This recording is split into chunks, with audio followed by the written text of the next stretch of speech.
Hello, this is the Stories Beside channel. I release videos every day for you. Subscribe and click the bell. I was already walking down Nevsky Lane, turning toward the road. A thin layer of snow streaked the sidewalk. Couples were walking past, warmly intertwined hands warmly warming each other. Grown men were hurrying home from work to their beloved wives and children. I was walking alone in the distance. Through a light haze of fog, I could see a trolleybus pulling away, grasping the bag on my shoulder, so as not to lose it in the movement. I quickened my step. The doors were already closing, but one of the passengers asked the driver to wait. Entering the trolleybus, I shook my head from the flakes of snow and, thanking people for waiting, sat down on a vacant seat. Passing by a bridal salon, I smiled involuntarily. Recent memories of Charles came to mind. Soon I would marry the man half the town was in love with, whose face and name graced billboards and the most popular magazines. To the man who chose me over the 1,000 models surrounding him. Charles Vance is one of the richest men in our city, a businessman and sponsor of many orphanages, a man with a capital letter. We met 10 years ago, when I was still working as a teacher in an orphanage. He came there with his colleagues to present the orphans with numerous gifts. At first, he didn't even notice me, but I liked him almost immediately. A stately, tall, decent, handsome man, helping those in need. And if it hadn't been for his kind heart, perhaps we would never have met. I was jolted out of my thoughts by a sudden jolt. The trolleybus slowed, and several passengers moved forward. The bags of the woman sitting in front of me rolled toward the beginning of the transportation, knocking the unfamiliar man to the ground. Holding had not been taught. "Mother, do you want me to smash my head in here?" Grow pants from the wet snow that flew in. The exasperated man turned to the old woman. The same ran her eyes, but answered nothing. Standing up from her seat, the woman slipped, whether she was dragging 10 bags, and then could not hold on.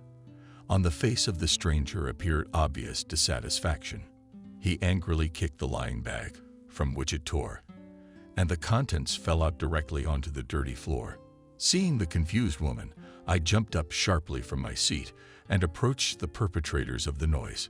Respect for elders, you know what it is. My voice sounded confident, reflexive. I covered the old woman with my body. "Speak as you should." The surprised woman, whose gray strands peeked out from under a dark kerchief, threw down her eyebrows and looked out from behind me.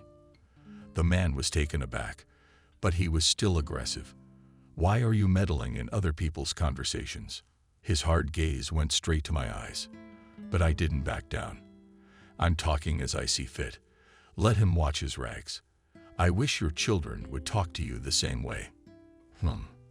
I shouted, picking up the belongings of the poor woman who was the target of this ill-mannered tramp.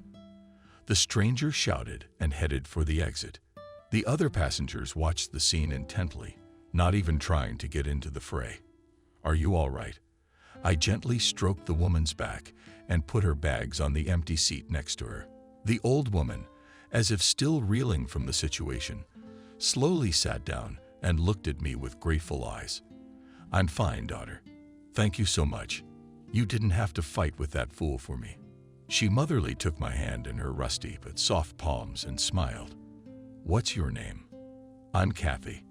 I smiled back at the stranger and sat down across from her. "Is someone going to meet you?" "No, I'm fine." In truth, she nodded politely in acknowledgement of my worries. "My name is Camille. Let me write you the address. Come and have tea with me." "I'd be glad to, Camille." The old woman's eyes sparkled, as if one of her wishes had come true. That's when I turned to the window and saw the familiar houses. "Excuse me, this is my stop." I handed the crumpled woman a sheet of paper and a pen from my bag, so she could write her address for the next appointment. The woman happily wrote the street and house on the mirror in her jagged, barely legible handwriting, and gave me a glance. Stepping out of the trolleybus, I breathed in the fresh, frosty air, freeing myself from thoughts of that unpleasant insolence. Suddenly, there was an insistent sound. I reached deep into my bag, searching for the source of the ringing. Pulling out my phone, Charles popped up on the screen. Smiling happily, I picked it up. "Good evening." It was on the other end. "Hi," I answered, continuing toward the house. It had stopped snowing. The wind had died down, but the squeak from under my shoes gave away that I was outside. "You're still not home." Charles's voice became sharply agitated. "I would have picked you up from work if I'd known you'd be home so late. Don't worry about it. There was a lot to do today. I got off a little late, but I'm almost home now." As I stumbled, I cried out sharply, afraid I would fall. "Kathy, are you okay?" Charles on the other end of the phone was almost shouting, probably scared for me. "Charles, I'm not a child. I just tripped. I'm fine," I assured the man in a calm, slightly cheerful voice. "Let's meet tomorrow at lunch." My lover tiredly exhaled directly into the tube and spoke "Scare me well." "I'll pick you up at 1 o'clock. I'll be waiting for the meeting. Kisses to you too." I smiled, dropping the call even though I knew my man couldn't see me. He always told me about my beautiful smile. And when I see him or hear his voice, I'm immediately thrown into color. Even though he's busy, working and famous, Charles tries to give me all his free time. Of course, except for time with his family. He is the only child of his parents, who are already quite grown up, and often spends evenings with them. My lover has long offered to visit his family together, but I am still afraid that I did not like my future mother-in-law. I didn't consider myself a confident or well-mannered, or worse, some arrogant lady, but the fear of my future husband's mother still did not leave me. As it is customary since ancient times in most Russian families, mothers-in-law have a peculiar attitude to the wives of their sons, especially if they are the only heirs. Twirling the ring on the ring finger of my right hand, I took a nervous breath. Panic was building along with the feeling of familiarity approaching. After tidying up before bed, I lay down on the freshly made bed and pulled out my laptop. My thoughts were filled with nothing but Charles. I thought about how much I missed him, how much he missed me, how soon we could live together, how I would cook him dinner, how I would meet him after work, how he would hold me gently in his sleep and whisper about how much he was in love with me. Thinking back to how skeptical my family and friends had been about my relationship with one of the richest men in our city, I chuckled. They hadn't believed from the beginning that such a powerful, handsome, self-sufficient, and confident man could pay attention to someone like me. And what was my older sister's surprise, who had spent her whole life talking about how I wasn't good enough for the perfect husband. When she met Charles and me at a familiar restaurant in our neighborhood, Lisa had married when she was barely 20. She considered it a major accomplishment in her life and bragged about it left and right, saying things like, "I'll never achieve that."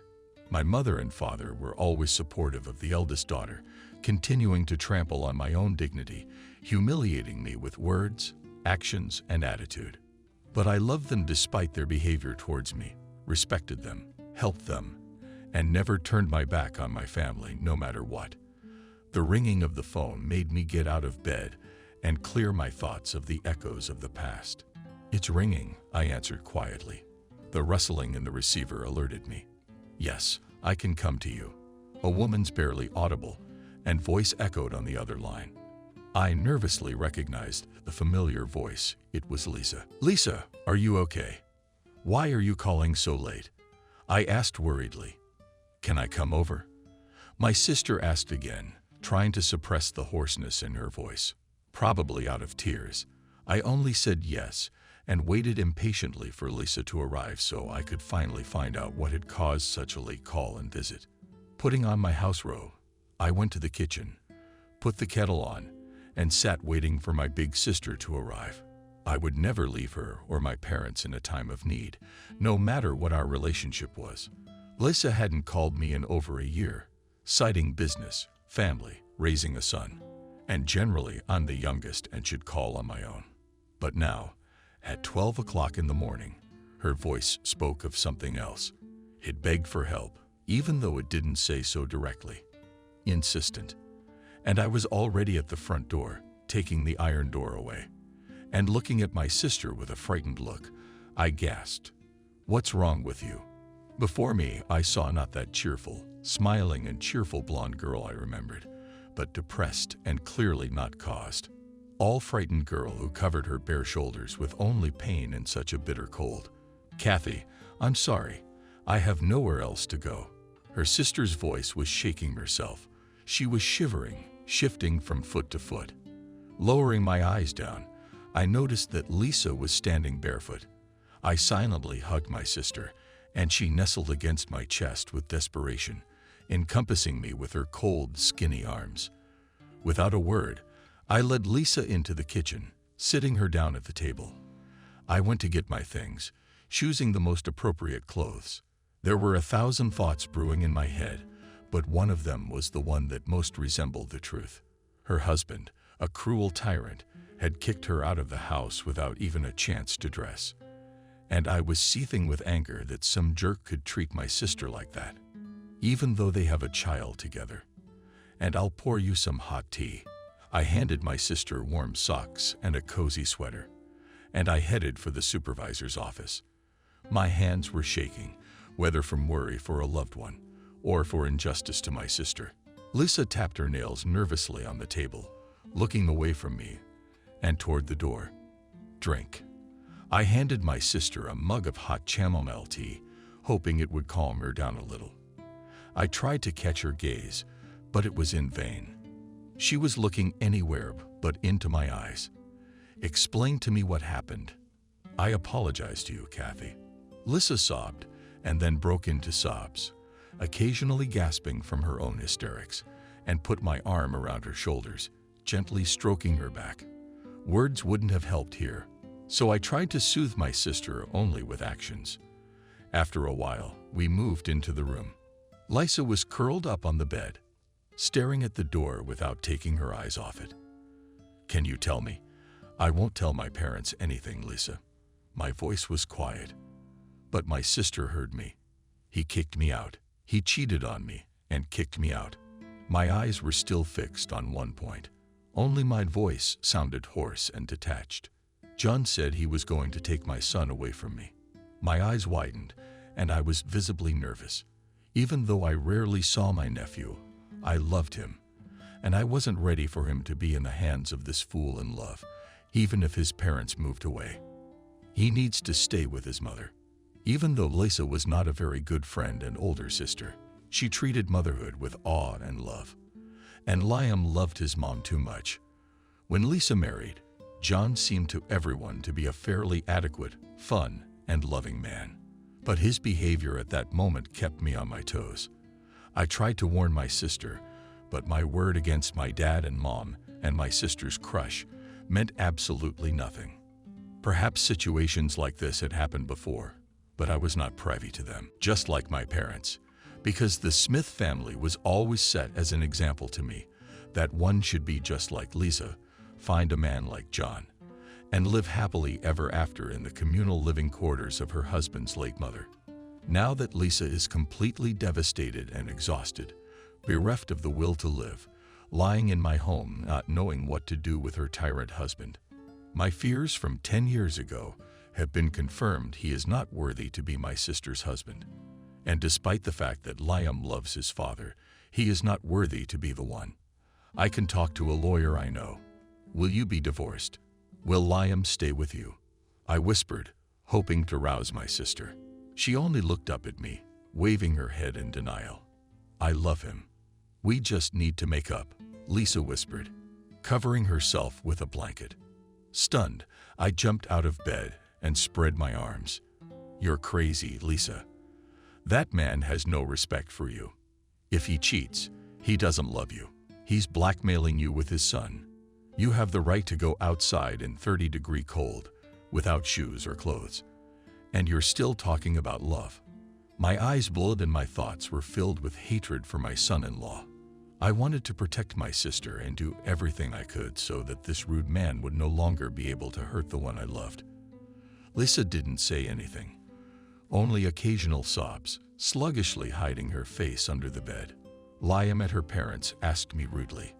Receiving a nod in response, I exhaled quietly, knowing that my nephew was okay, one of the main tasks at the moment. After waiting for my sister to fall asleep, I headed to the kitchen, made myself a strong tea, and sat down with myself. What to do? What to do? Should I tell the family?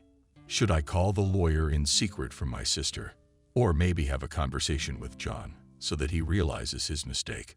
My thoughts were jumbled with questions in them, and after sitting at my desk for over an hour, I didn't notice how I fell into a dream right behind him. I woke up to my neck stiff and my arms aching from resting against the hard surface of the dining table all night. Sighing heavily, I got situated and headed to the bathroom to shower and wash off the remnants of last night's horrible night of biting myself into terry towels. I quietly entered the room and stared in amazement at the removed bed, which no longer had my sister on it. Only a torn sheet from my work notebook caught my eye. "Thank you for taking me in at this hour and at such a difficult time. I'll take care of my problems. Don't worry yourself.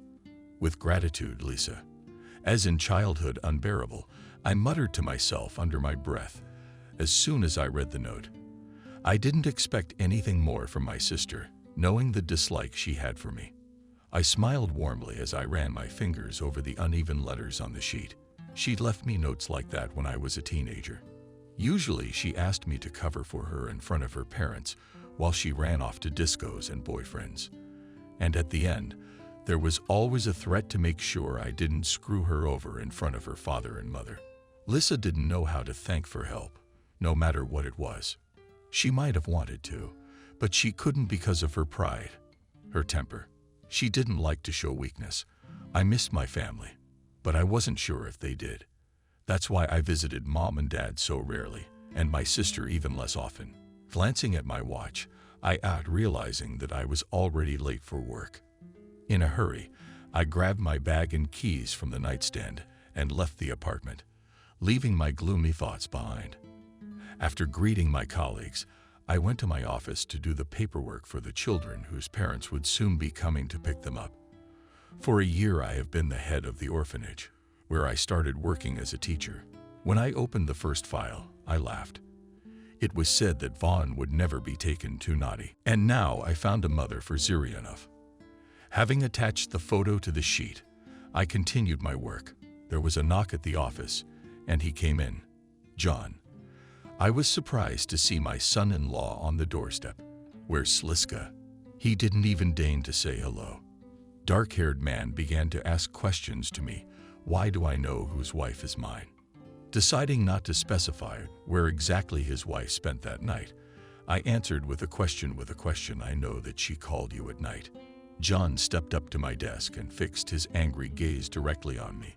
The door behind him swung open, and Charles walked in. The situation had reached a fever pitch, and it was urgent to save the day. But how? I had no idea. "Charles, it's okay." I gave the man I loved a calm look so he wouldn't worry about me. "Where's Lisa?" John asked again, already pounding his fist on the keyboard on the table. "She flew off to the side, taking the pile of papers with her." I squirmed, afraid of getting caught in the hot hand of my angry son-in-law, but I pulled myself together and answered firmly, "I do not know where your wife. Look elsewhere." Charles quietly approached John from behind, put his heavy palm on his shoulder, squeezing weakly. "I beg you not to frighten my beloved with your rash actions." The vein on Charles's forehead stirred, and his hand clutched my son-in-law's jacket more and more tightly. "Look for your wife not in Butova. It has come to this. Otherwise, I'll have to intervene." The ardor, you see, immediately cooled down. He raised his head to look at Charles. He was at least 30 centimeters taller than him. Nervously, with a gulp, he turned to me. "If she shows up, tell her I regret what I did." Finishing his speech, John gave me another glance. Charles with a displeased look and left my office. I exhaled heavily, falling into my desk chair. My thoughts were immediately filled with Lisa. If John had come to my place, then my sister's parents didn't have her either. Where could she have gone? Panic came over me imperceptibly, but a gentle hand tracing patterns across the back of my palm gave me a drop of calm. Who was it? What had happened?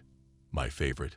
Charles kissed my temple, and kept his warm, moist lips on my skin for a while to reassure me and let me breathe easy. He knew better than anyone how to bring me to my senses. It's all about support. I need to know that someone is there to support me, whether I'm right or wrong. I just need someone who will lend a shoulder in times of need and not leave me halfway.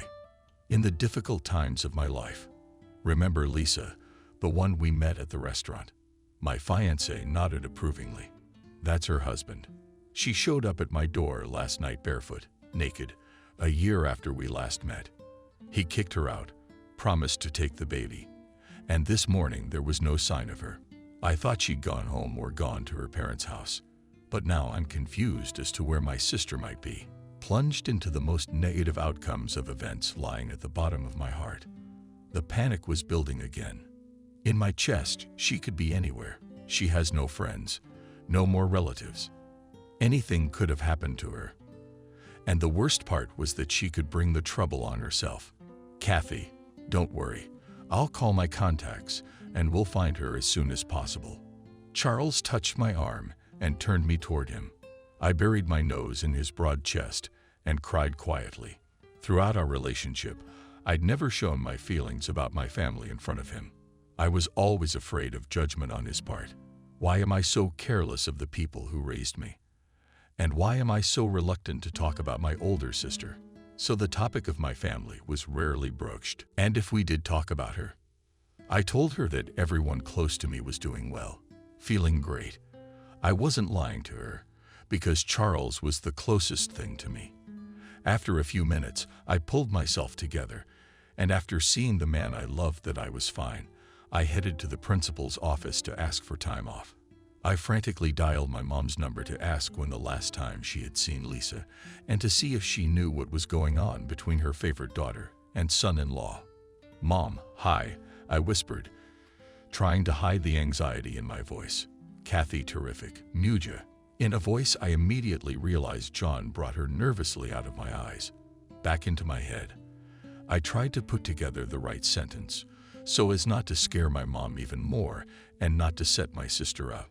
After all, I had made a promise not to tell my parents about what happened yesterday. "Mom, is Lisa home?" I asked. "Daughter, we can't find her." She turned off her phone. John panicked. "Liam, so Mom wants to see her." Mom tried to hold on, not to cry, but I could feel her motherly heart howling with pain and incomprehension. Where is her daughter now? For a second, I wondered, what about me? Mom had never baked like this, but there was no time for that sentimentality now. So I immediately put all that nonsense out of my head. "Don't worry, Charles will get some people on it and we'll find her," I reassured my mom. The silence in the phone alarmed me. I added, "John came to see me too. I'm very worried too. Thanks for your help, Kathy." Really, Mom's voice had leveled off and she seemed to be squeezing the phrase out of her. Thanking, as Mom used to say, an ungrateful daughter. Apparently, it's not very easy. I just remained silent and dropped the call. Charles, meanwhile, was waiting for me in my office, at the same time calling his friends and the police. I told him what clothes Lisa had left with and where she might be. "We'll find her." Charles said affirmatively and offered to drive me home to my parents' house. I didn't feel like driving, and I couldn't really help them at the moment. I decided to think at home about where Lisa could go to escape her husband's tyranny and threw off my heavy winter coat. I went straight to the kitchen. My stomach grumbled, demanding at least some food, because I hadn't eaten or drunk anything since last night except tea, which I'd fallen asleep with. Cut myself a salad. I proceeded to eat, at the same time contemplating my sister's act. She'd run away from life, from cheating, from her parents. But she would never run away from her own child, leaving it in the care of John. The act was justified only because her husband's tyranny had driven her to a nervous breakdown. Yesterday she had acted distant, as if pondering what could save her from all that was happening. A memory flashed through her mind. "Daddy, I love him, don't I?" shouted Lisa, hiding behind my skinny back, standing right between the two lights of the disco with the bandit. Some people call it love. My father took a swing at my sister, so we both reflexively pressed against each other. "You're not even 18 yet, and you're already here and loving me," you say. Lisa, embittered, glared at Dad, turned around and left the apartment, slamming the door. I, grabbing my jacket off the rack, rushed after her. The pouring rain prevented me from seeing her silhouette in the darkness. I stumbled but kept running, hoping to stop my sister. I couldn't let her walk around alone at night in this cold, rainy weather. Lisa shrieked as I entered an abandoned, dilapidated building not far from our house. Echoes echoed throughout the room. Already soggy yellow leaves lay on the floor. The bricks impeded forward movement, and the hum of the birds scared the hell out of me. Walking a little farther, I noticed a shadow sitting on the windowsill, resting its nose in my lap. Lisa shouted again to get her older sister's attention. "It's cold here. Let's go home." The girl raised her head silently, and I came closer and threw the jacket I had taken over her shoulders.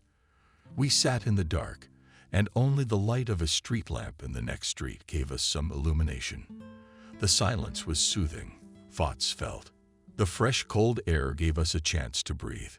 My sister quietly rested her head on my shoulder and sobbed. "Don't tell anyone about this place." I, fleeing here from the pain, whispered to Lisa and continued to stare into the darkness. I immediately jumped up from the table and started rushing around the kitchen. Is she really there in the winter? I asked myself. My sister hid there from pain, from family, from judgment.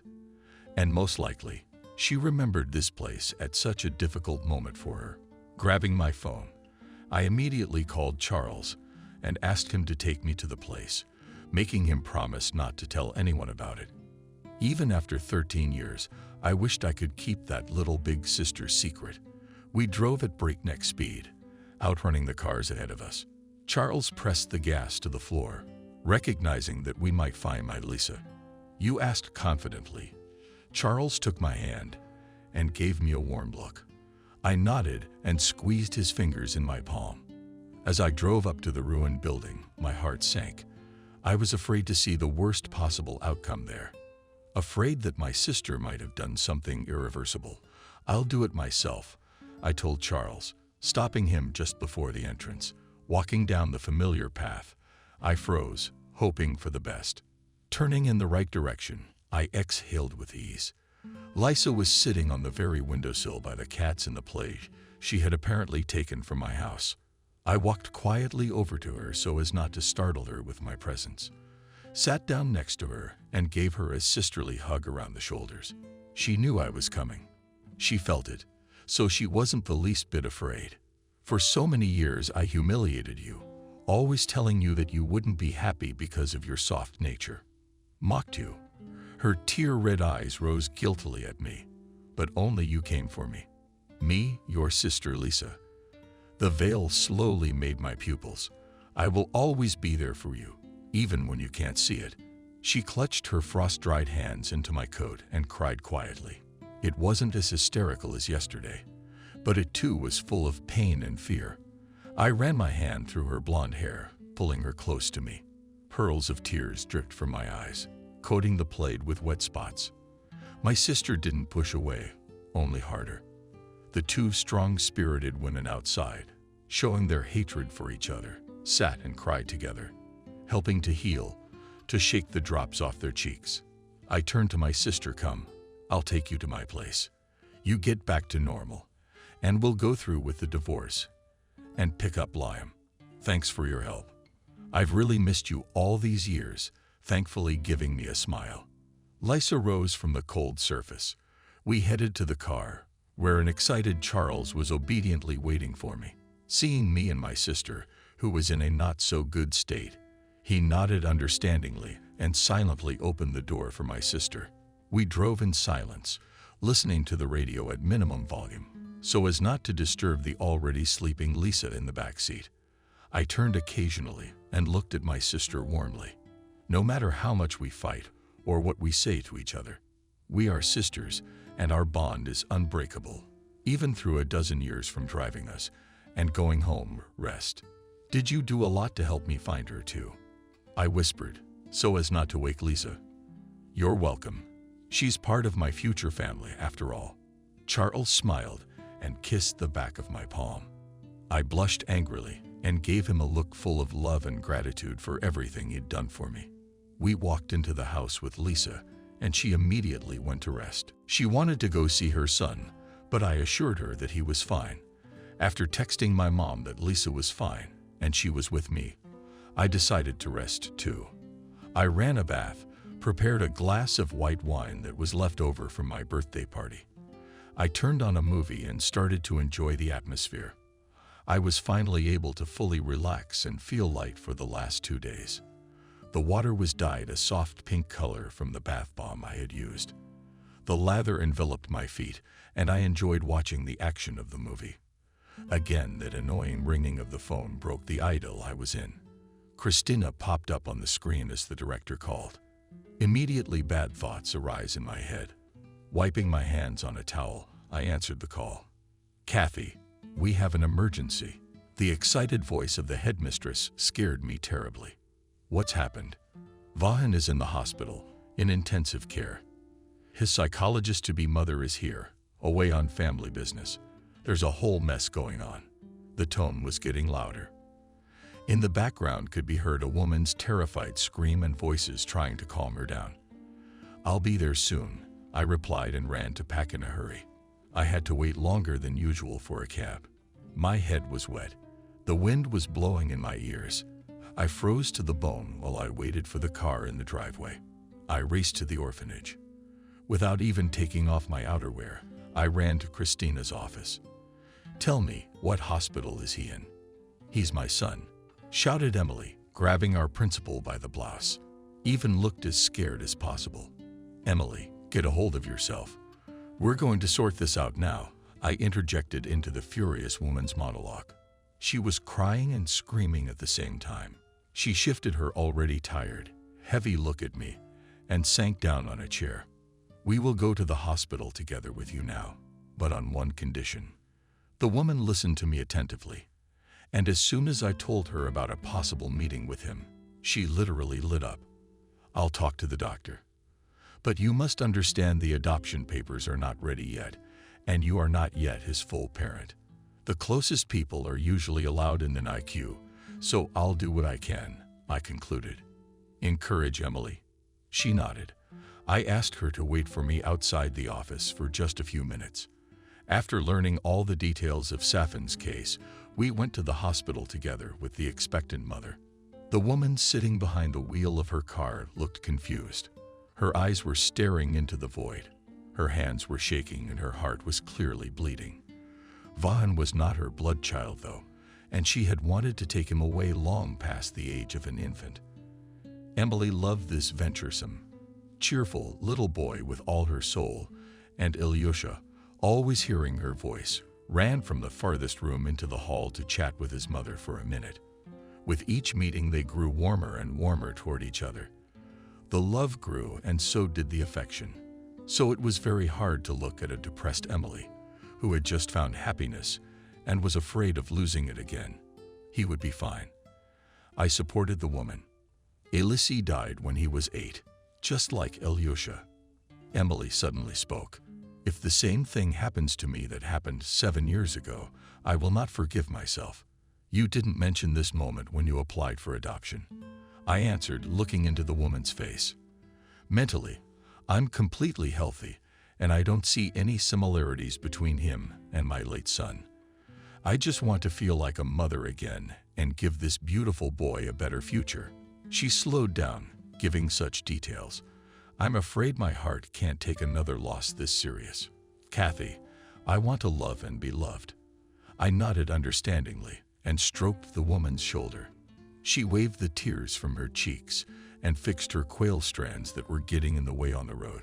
When we reached the hospital, we went straight to the medic who had left in the ambulance with Safina. "Sophia, how is he?" I asked, addressing a young girl sitting near the entrance to the intensive care unit. The doctor said he would only talk to higher-ups. He didn't tell me anything. Sophia lowered her head guiltily, occasionally sobbing. Leaving Emily with the nurse, I found the doctor and he led me to his office. "The boy has had a serious poisoning. He's fine now, but if he suddenly worsens, I'll have to go to the police, the doctor concluded. Where in your facility could a child find alcohol? What? What are you talking about? My eyes widened in surprise. He had over half a liter of hard liquor in his system. The child drank it in one gulp. What caused the poisoning? For his age, it's almost a lethal dose, the doctor replied, looking at me unhappily. And I heard you. We will deal with this situation. The boy is not easy, always found adventure. What could possibly go into his head? I answered confidently, hiding my shaking hands under the table. His foster mom can see him. His adoption papers are being processed. I can't present them right now. But if he meets with his mom, he'll obviously feel better. He shouldn't be nervous or moving for more than 3 minutes.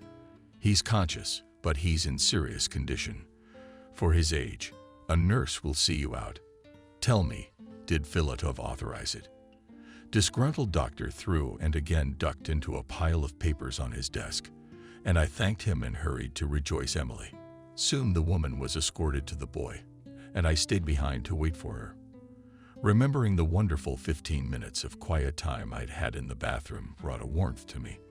I too was worried about Alyosha, and the woman's life situation touched me too. But I wondered if anyone was wondering what was going on inside me and worrying about something joyful for me. Emily came out of the room and came straight to me. Kathy, thank you so much for your help. If it wasn't for you, I would be torturing myself with scary and frightening thoughts. But I am now 100% sure that my baby will live. Without a moment's hesitation, the woman took me into her arms. I reciprocated and wished her son a speedy recovery. Sophia, having finally learned about the baby's condition, went home, and Emily decided to drive her. I hope I get credit for this, she chuckled to herself. I headed outside, putting my hand in my pocket. I frowned, fumbling for a piece of paper. Unfolding the piece of paper, I smiled. It was the address of the very nice grandma from the trolley bus. Looking at my watch, I decided to visit her and thus free my thoughts from the negativity that had accumulated over the past few days. I knocked meekly on the door, waiting for my landlady. The door was opened by a stately man, probably a little older than Camille. He looked at me perplexed and later asked, "Who don't believe in God? We're not buying vacuum cleaners." "Excuse me, I'm here to see Camille."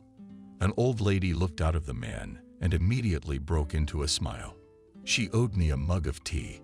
"Kathy, you made it," exclaimed the woman from the food man aside, thereby throwing him out of his stupor. She gave me a motherly hug and motioned for me to come in. "This is Kathy. Remember I told you, I rode in the trolley. She was the one who protected me," Camille said proudly, helping me take off my coat. Grandpa hesitated at first, but later he smiled too and extended his hand to introduce me. "I'm Kevin." The nice man led me into the kitchen and put the kettle on. Camille, on the other hand, started to take out cookies, nuts, and jam. I felt at ease and chatted happily with Kevin while his wife set the table. "So you're an educator too?" The man spoke excitedly as soon as he learned that I had studied at a teacher training university. "My Camille is also a teacher. She used to teach Russian. Really, it was my favorite subject in school," I exclaimed, eating the pie Camille had given me. We chatted nonstop, discussing every possible topic. The old woman was pouring and already on his third mug, and our conversations did not end. "Do you already have children?" the woman asked, looking at me without any shyness. I waved my head negatively.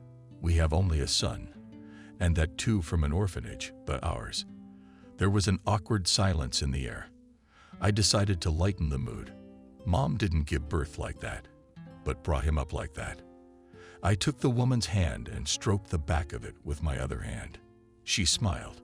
We didn't bring up the subject of children again, but there was still a little tension. Seeing through the window that it was already dark outside, I decided I should head home. Lisa had probably come to her senses by now, and Charles was ripping off my phone because I had set it to silent in mode. "Thank you, Kevin and Camille. You helped me out. I feel better after sitting with you guys. I hugged those nice people and headed for the bus stop. After dialing Charles' number, I waited for an answer. I've called you 15 times, Kathy 15. Charles' voice was rather gruff, but excited at the same time. I put the phone on silent. A kid was hospitalized at work. I replied guiltily. I'm sorry. Charles stammered a cough and answered I didn't realize that something serious had happened. I was really worried. I understand. I think about you a lot. A ridiculous silence formed after these words. I miss you. I love you too. His velvet voice made me smile. I love you and hope to see you soon. I love you, I replied and reluctantly hung up the phone. As I got on the trolleybus, I fell asleep instantly, forgetting all my problems. When I woke up 2 stops before my stop, I put on my hood and waited for the transportation to slow down. The house smelled like childhood. Taking off my coat, I walked into the kitchen and found my sister in there, diligently chopping vegetables while dancing to the music on the speaker. You're back. Where have you been? Did you leave the bathtub with water? Lisa asked. A smile was visible on her face. The beauty had gone from her eyes, and she looked quite awake. It smells. Here are the horns, I said, walking to the table.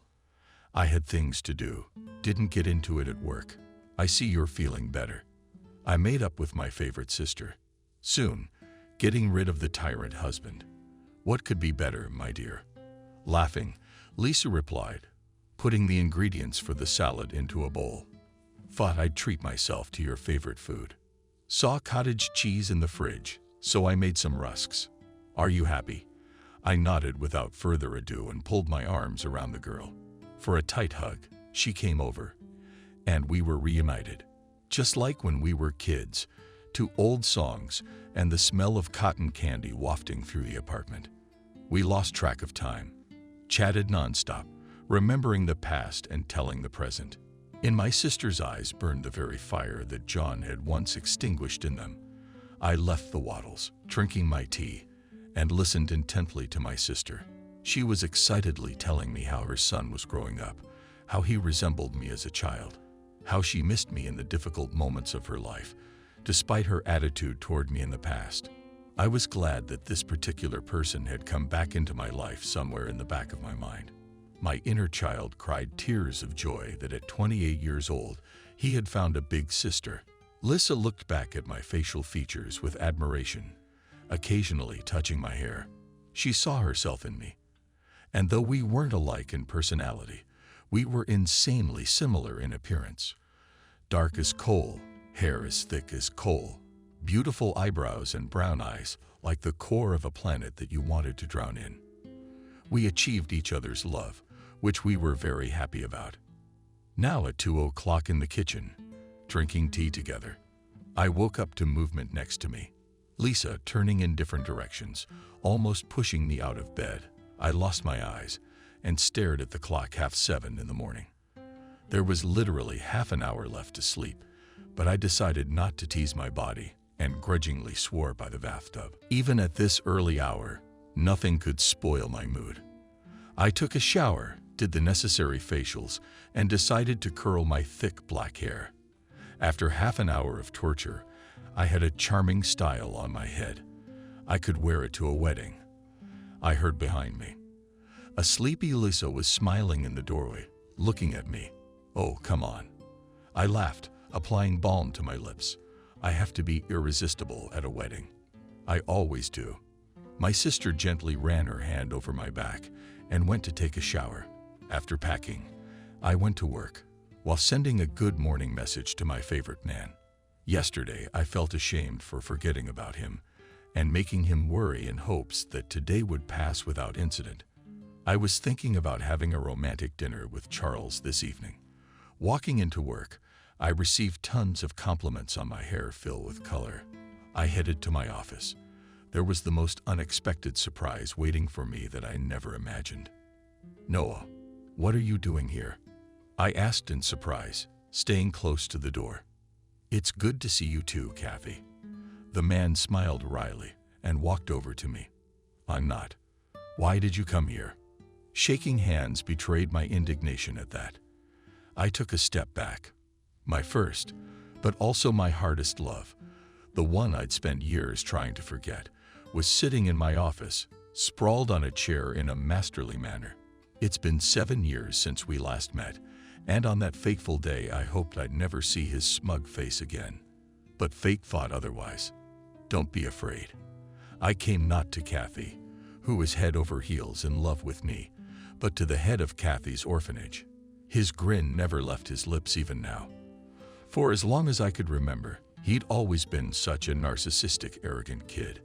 But I guess he'd gotten a hold of me in my 20s, and our breakup was torture for me.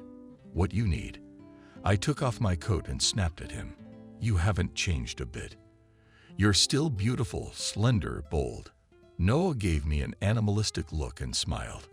Noticing my glare, he continued, my wife has a soft spot for kids without families. I'd like to sponsor your institution. 3rd floor, 2nd door on the left. You want to see the director. Through my teeth I sneered, trying to distract myself, and looked at the personal files on my desk. And they said that sponsors are handled by you, especially Vance.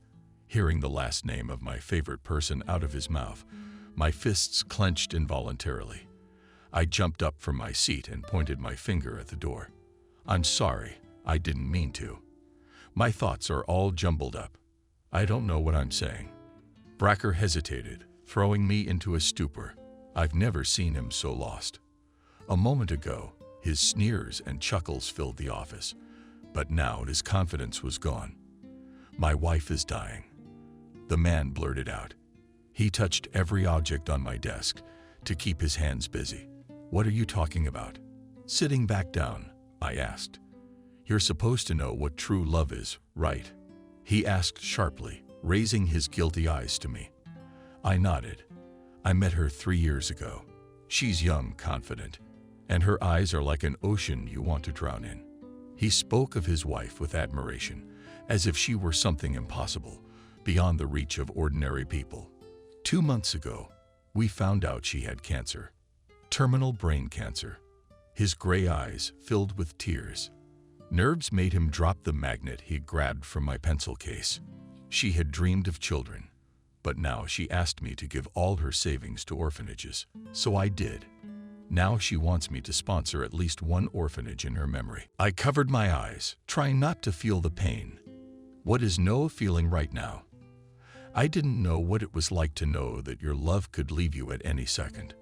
But now, looking at someone whose eyes are already tired of crying, whose hands are already down, I can see how hard it is.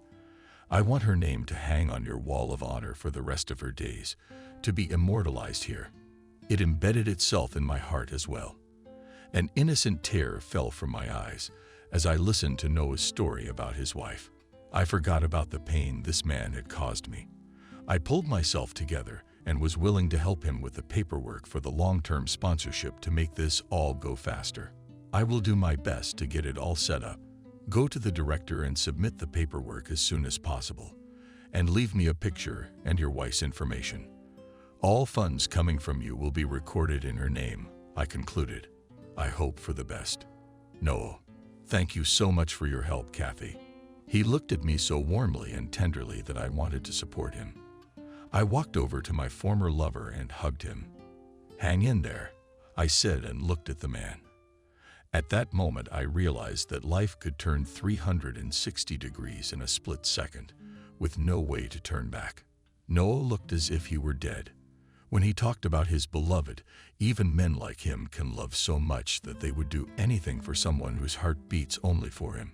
I immediately texted Charles about how much I loved him and was afraid of losing him. People need to know that they are loved. They need to feel it because there is no telling what will happen tomorrow. Charles immediately called me to ask what had happened. I briefly explained the situation, and he invited me to dinner that evening. Inspired by tonight's date, I continued to work. By the end of the day, I was mentally looking forward to meeting my lover. I wanted to finally embrace him, breathe in his wonderful scent, and talk to him. There was a knock at the door. Charles came in with a huge bouquet of chrysanthemums, which I love so much. Oh my God, they're beautiful, I exclaimed, accepting the gift. Not as pretty as you, but still. Charles smiled and kissed my cheek. I flushed and, laying the flowers on the table, threw myself into the arms of the man I loved. His scent of pine and wood drove me crazy whenever I was near him. I missed you so much, my fiancé said quietly, pulling me close to him. Let's go, we're late. And I, smiling with all my 32 teeth, threw on my coat and hurried happily after Charles. Once at the restaurant where Charles had reserved a table for us, I relaxed, ordering a bottle of wine and a variety of entrees. We proceeded to dinner, talking about everything in the world. He was a suave, gentle, confident man. I felt safe with him. When we are together in an informal setting, I always feel sleepy, which means I have the right person with me. Charles is the one who will follow me wherever I go, support me whenever I go, and help me wherever I go. Our love grows stronger every day, even when we don't see each other. I feel it subconsciously. Charles raised his blue eyes to me, and I froze. I proposed to you so long ago. Maybe it's time to get serious, Charles asked. Why did I hesitate? What are you talking about? I asked back. Tomorrow's a day off. I'm going to my parents. Maybe you can visit them with me. Charles looked in my eyes for agreement, but all he saw was wine. I'm sorry, I'd love to. Really, I was silent. He was still waiting for me to continue.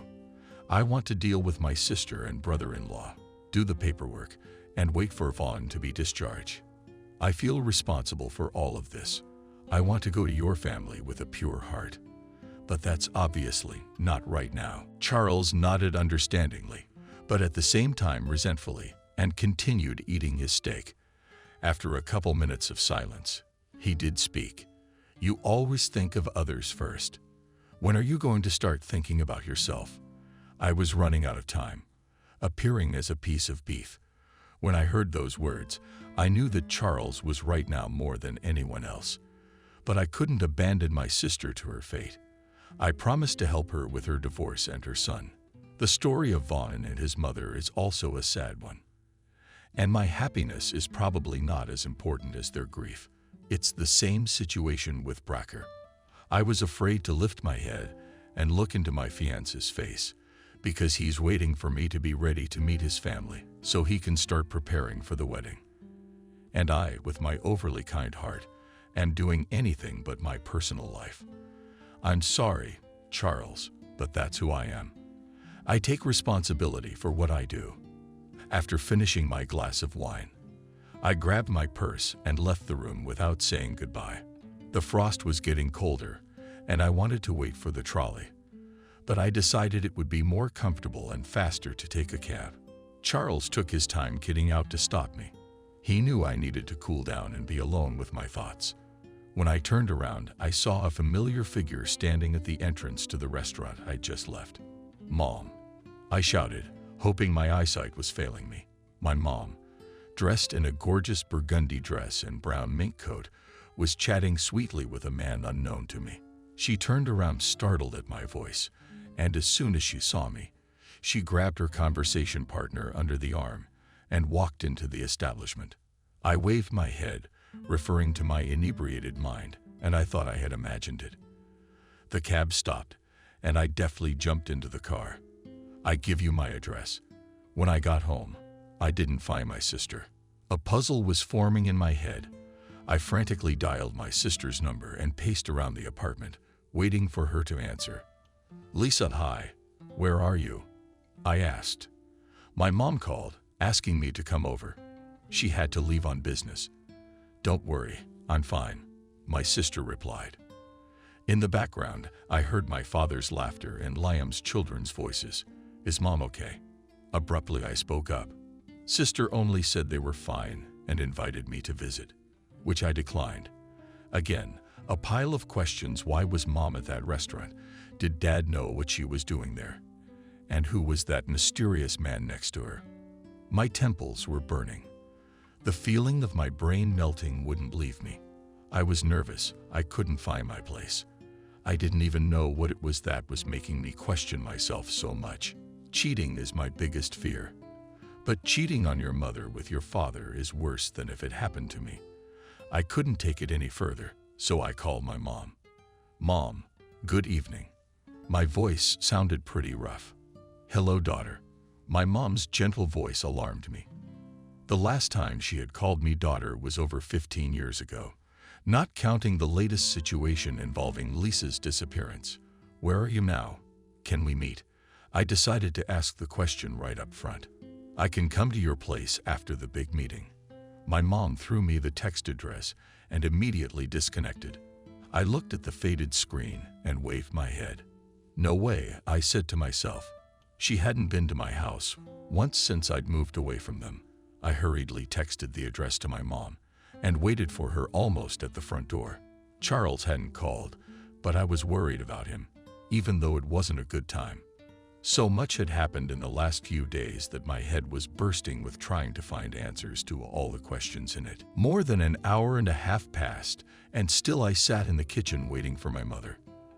The doorbell rang, and I ran to open the burgundy dress, and brown fur coat in my heart unpleasantly shook, and I became even more nervous than before. "Come in," I said dryly and moved toward the kitchen.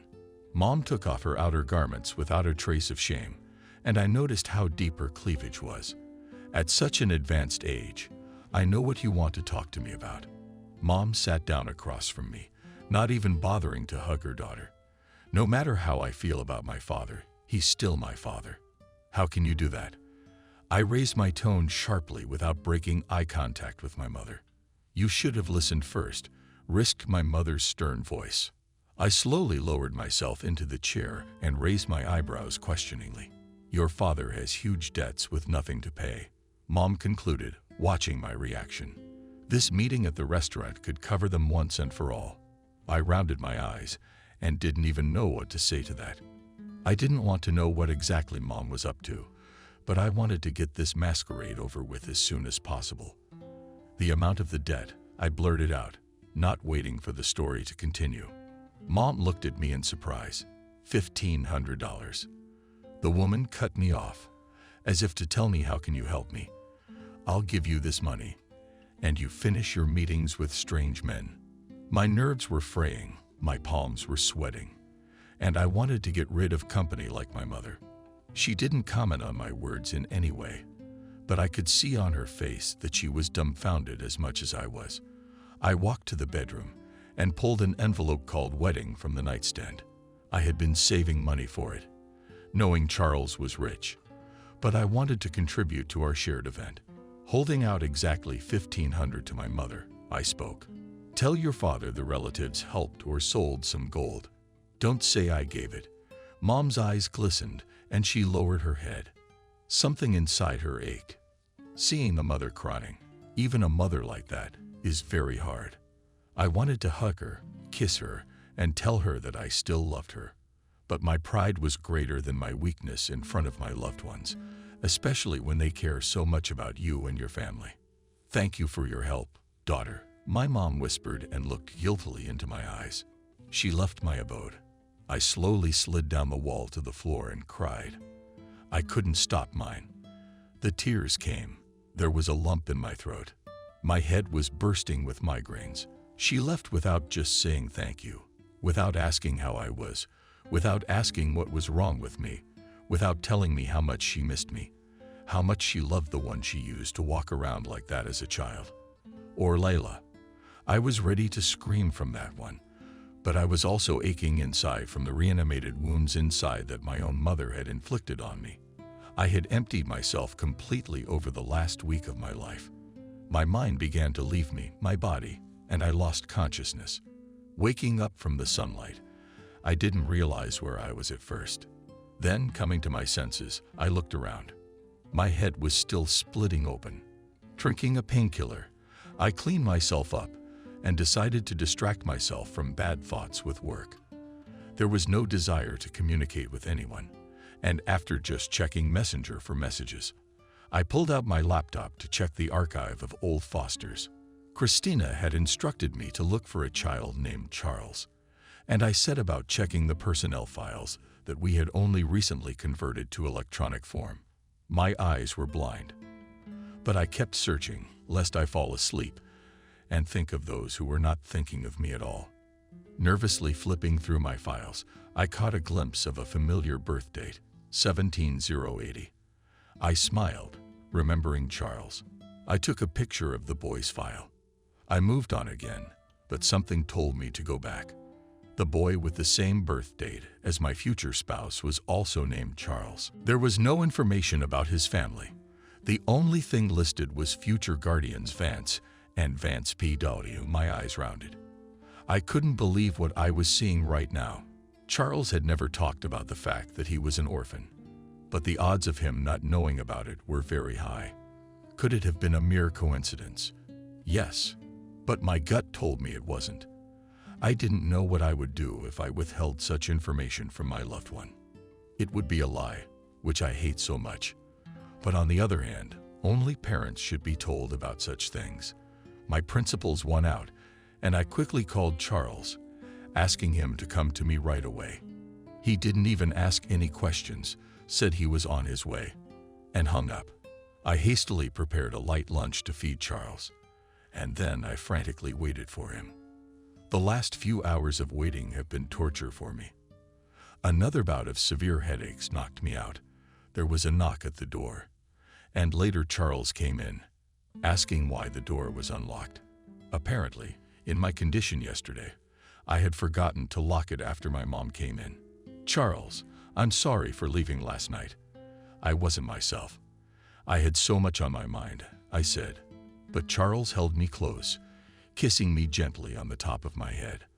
I'm ready to love you any way you want, impulsive, angry, funny, sad, kind, responsible, working. Charles whispered quietly, I will hold our love for both of us. When will it be hard for you?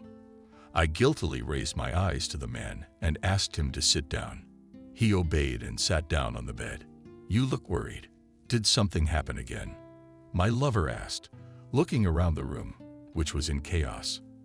I slowly turned the laptop screen toward him and asked him to read the data, warning him not to take it personally right away. What did Charles ask after reading the personnel file of one Charles? Who is this? And why my parents' records? Charles, I could be wrong, but the date of birth and the family of the guardians, I blurted out, feeling the tension in the air in one breath. It could be someone else, but I couldn't keep a find like that from you. I sat next to him and wrapped my skinny arms around his broad back. He kissed the back of my palms, without taking his eyes off the monitor. Through several layers of clothing, I felt his body throbbing with heat, his skin covered in a thin layer of goosebumps. I wanted to take all the excitement and worry away, so he wouldn't feel what he was feeling at the moment. In an instant, he pulled out his phone, took a picture of his personal file, and jumped up abruptly from the bed. I'll come see you as soon as I meet my family. I love you. Charles gritted his teeth and walked out of the apartment, slamming the door. I panicked and subconsciously blamed myself for my lover's condition. There was no telling how this situation would turn out. Living for over 30 years, considering people as your parents, and then suddenly finding out that you were taken from an orphanage. Once again, one of the hardest days of my life has come. What else did fate have in store for me? My hands itched to call Charles and tell him it was a mistake, that it couldn't be. But he was already rushing to his family to find out the truth. The unknown is the most frightening of all. So I sat on pins and needles until 2 o'clock, waiting for news from Vance. The door opened and Charles walked in. Every lost person in the world. My cheeks burned with frost. Looking down, I noticed the wound on his arm was bleeding as well. What happened? I ran up to my lover and grabbed his wrist sharply. The blood was dripping and the wound looked bleak. Charles didn't say anything, just sat on the bed and breathed heavily. I fetched the first aid kit and began to treat the cut. It was pointless to ask Vance anything right now. He was as if in a trance, trying to understand himself, to answer the worrying questions in his head. I was close by and morally tried to give support to the one who always helped me in difficult moments. At one point, Charles turned to me and whispered softly, "Is it true?" I couldn't find the right words to answer, so I just hugged him tightly so that he could feel how much I cared about him. He nuzzled his nose into my neck, sobbing occasionally. At that age, it's hard to realize what your family has kept from you for years. Maybe if it wasn't for me, it would never have come out, and it made me feel guilty. "I'm sorry," I whispered. Charles looked at me in surprise, saying, "What does this have to do with you?" But I was the one who found the file and told you. "It's not your fault, Kathy." Would they ever tell, or would I ever find out for myself? Lies always come to light, concluded my future husband, and waved a sail in the lease on his cheek. He'd always been strong, never showing emotion. But now he is in front of me so defenseless, needing a hug and someone to listen and give advice. Are they your family? Anyway, I said, hoping that he would forgive his parents and move on with his life. It will be hard for me at first, but I have forgiven them. They raised me, brought me up to be a good person, and never gave me a reason to doubt their love. My lover's eyes lit up. Apparently, pleasant childhood memories of my mother and father surfaced in his mind. We sat like that, discussing his childhood until very late in the evening. Once again, one of the most difficult days of my life. Again, a storm of emotions, both negative and positive.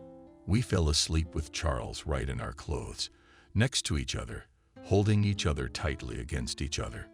2 weeks later, I was showing off in front of the mirror, trying on different dresses that Emily had prepared. She was a good designer, and as a thank you for helping me with it at the hospital, she offered a choice of dresses I could borrow from her. "Mom, it's dark blue. It fits perfectly." I turned 360 degrees so everyone could see what this gorgeous dress looked like. "I'm wearing it." Mom looked at me warmly and nodded in approval. Once a lawyer, I knew helped Lisa divorce John and Sue Liam.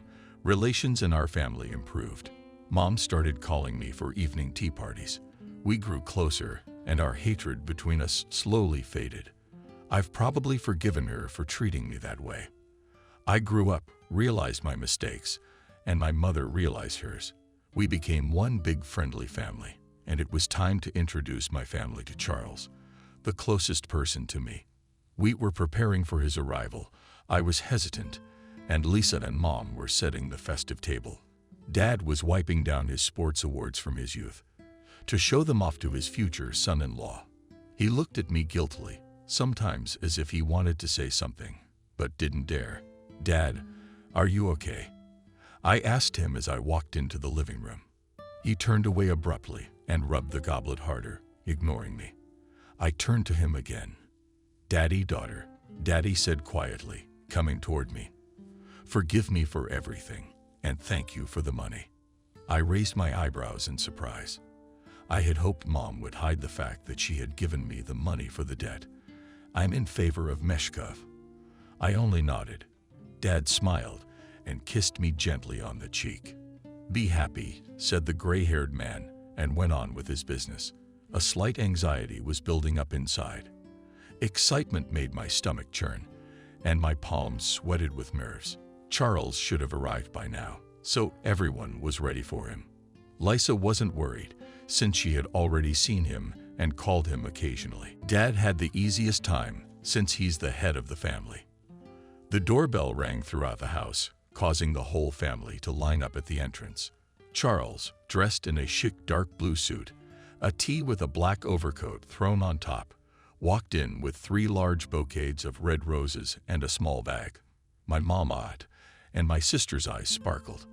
I just smiled gently and kissed the man on the cheek, helped him take off his coat, and gave everyone his snow-white smile. He handed a bouquet of flowers to each woman and shook my father's hand.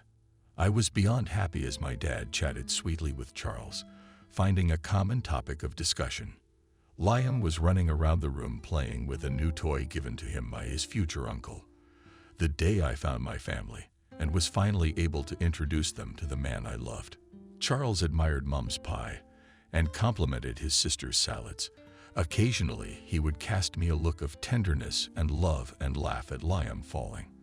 I wondered what kind of father my future husband would be. He would be the most caring, sensitive, responsible parent. And I don't regret one bit that I accepted Charles' proposal. I will remember this cozy, warm family dinner for the rest of my life. After saying goodbye to the family, Charles and I left the apartment and headed for the car. "You have a beautiful family," Vance said with a smile. "I'm glad this evening went well." Leaving a wet kiss on Charles' cheek, we moved forward. After discussing the event, Charles drove me home and went to his family to let them know that he would be bringing his fiancée to meet them next week. The subject of the orphanage was simplified and safely forgotten, which I was glad about. No longer did this mystery hold the heart of my father and mother, and Charles felt at ease. Once in my apartment, I finally lay down. My legs had been buzzing since the morning. I ran errands, grocery shopping for dinner, shopping for dresses, and helping Mom and Lisa with the cooking. Staring up at the ceiling, I wondered about the future. What would happen next? After meeting his parents, I would have to start preparing for the wedding. Knowing the status of my fiancée, a wedding can't be simple and inconspicuous. Charles said he wanted to show the world whose heart he could win, which made me very uncomfortable. Rather, I should be proud that my husband will be Charles Vance himself, a man whose name is on the lips of every second and in the thoughts of every third. But soon he will be my husband, the father of our children, and the head of our family. I want to have 3 children, a boy and 2 beautiful girls, so that they will take the best qualities from both of us. To be as beautiful as Charles and as kind as me. My smile stretched on its own as I thought of my future family. Before I knew it, over an hour had passed. I had showered and lay in a clean, fresh bed, happily closing my eyes in anticipation of tomorrow. The alarm clock, which had been ringing nonstop for over 5 minutes, made me get out of bed. Finding myself in the bathroom near the mirror, I was horrified. My face was covered in pigmented spots that I didn't know where they had come from. As a child, I had only been allergic to lilies. But knowing this, I never bought anything even scented with these flowers, so as not to be covered with strange spots. In a panic, I went to the kitchen to take my medicine, and on the table I found a huge bouquet of white lilies. A note lay nearby. The question that arose in my mind was who and how could have gotten into my apartment while I was asleep. Opening the note, the puzzle in my head came together. "I thank you for what you did for me and my wife. Sincerely, Noah Bracker." That asshole still has the keys to my apartment. There's no other explanation for those flowers. He didn't even know I was allergic, so he brought this particular bouquet. I smiled inwardly. I was glad that his wife was pleased with her husband's act and that I had once again done a good deed gratuitously. But I still called Noah and asked him to get rid of the key to my apartment and thanked him for such a wonderful surprise. After a drink of anti-allergen and pills, I put the gift away on the windowsill and started to get ready for work. The spots from my face were slowly going away, but not completely, from having flowers in my apartment. Going outside, I felt a nice breeze and breathed in a full lungful of fresh, cold air. Going to work, I greeted my colleagues and decided to spend half an hour with the kids. Each of them dreamed of a family, a mother's caress, and a father's guidance. They were still small, but because they were here in the orphanage, they understand many hardships of life from early childhood. They know what it is like to be left alone without support, without a mother who can protect, without a home where it is always cozy and warm. When I first got a job here, being very young, having just graduated from university, I cried almost every working day, suffering from pain for these little angels. I wanted to hug each one. I wanted to take them all home and raise them as my own children. But unfortunately, it was impossible. Here, either you are lucky and you get into a good family, or you grow up here until adulthood. And then you are released into free flight, and you are left all alone in this hard adult world. The sweet girl came up to me and looked at me with her light blue eyes. They were uncannily similar to Charles' eyes, which made me run my hand gently through her hair. She was barely 4, but her demeanor was much older. She only cried when she was really hurting physically, never got cranky, dressed herself, and tried to always help other children when needed. "Kathy, you look like my mom," Eve pronounced. Taking a seat next to me on the bench, I hesitated and wondered, because she came to us as a baby and can't remember her parents. "Do you remember her?" I asked. "No, but I feel that you look alike," the girl answered and smiled radiantly. I smiled back and thought about it. Going to my office, I was still thinking about the words of this clever little girl. Once I got to work, those thoughts left me, and I began to study the documents. Christina visited my office a couple of times during the day, informing me that there was an event for sponsors coming up, and I needed to contact them and arrange a meeting for the next few weeks. After calling everyone who sponsored our orphanage, the last person I called was Charles. "Beloved," I said as soon as my future spouse picked up the phone. "Hello," answered the man on the other end of the line. "How are you?" "I'm fine. I wanted to let you know that there is an event coming up, and you need to come over next Thursday to discuss the upcoming party," I cheerfully informed him. "Okay, I'll be there. Don't forget that we are going to my parents' house this Saturday." Charles' voice was as gentle as ever.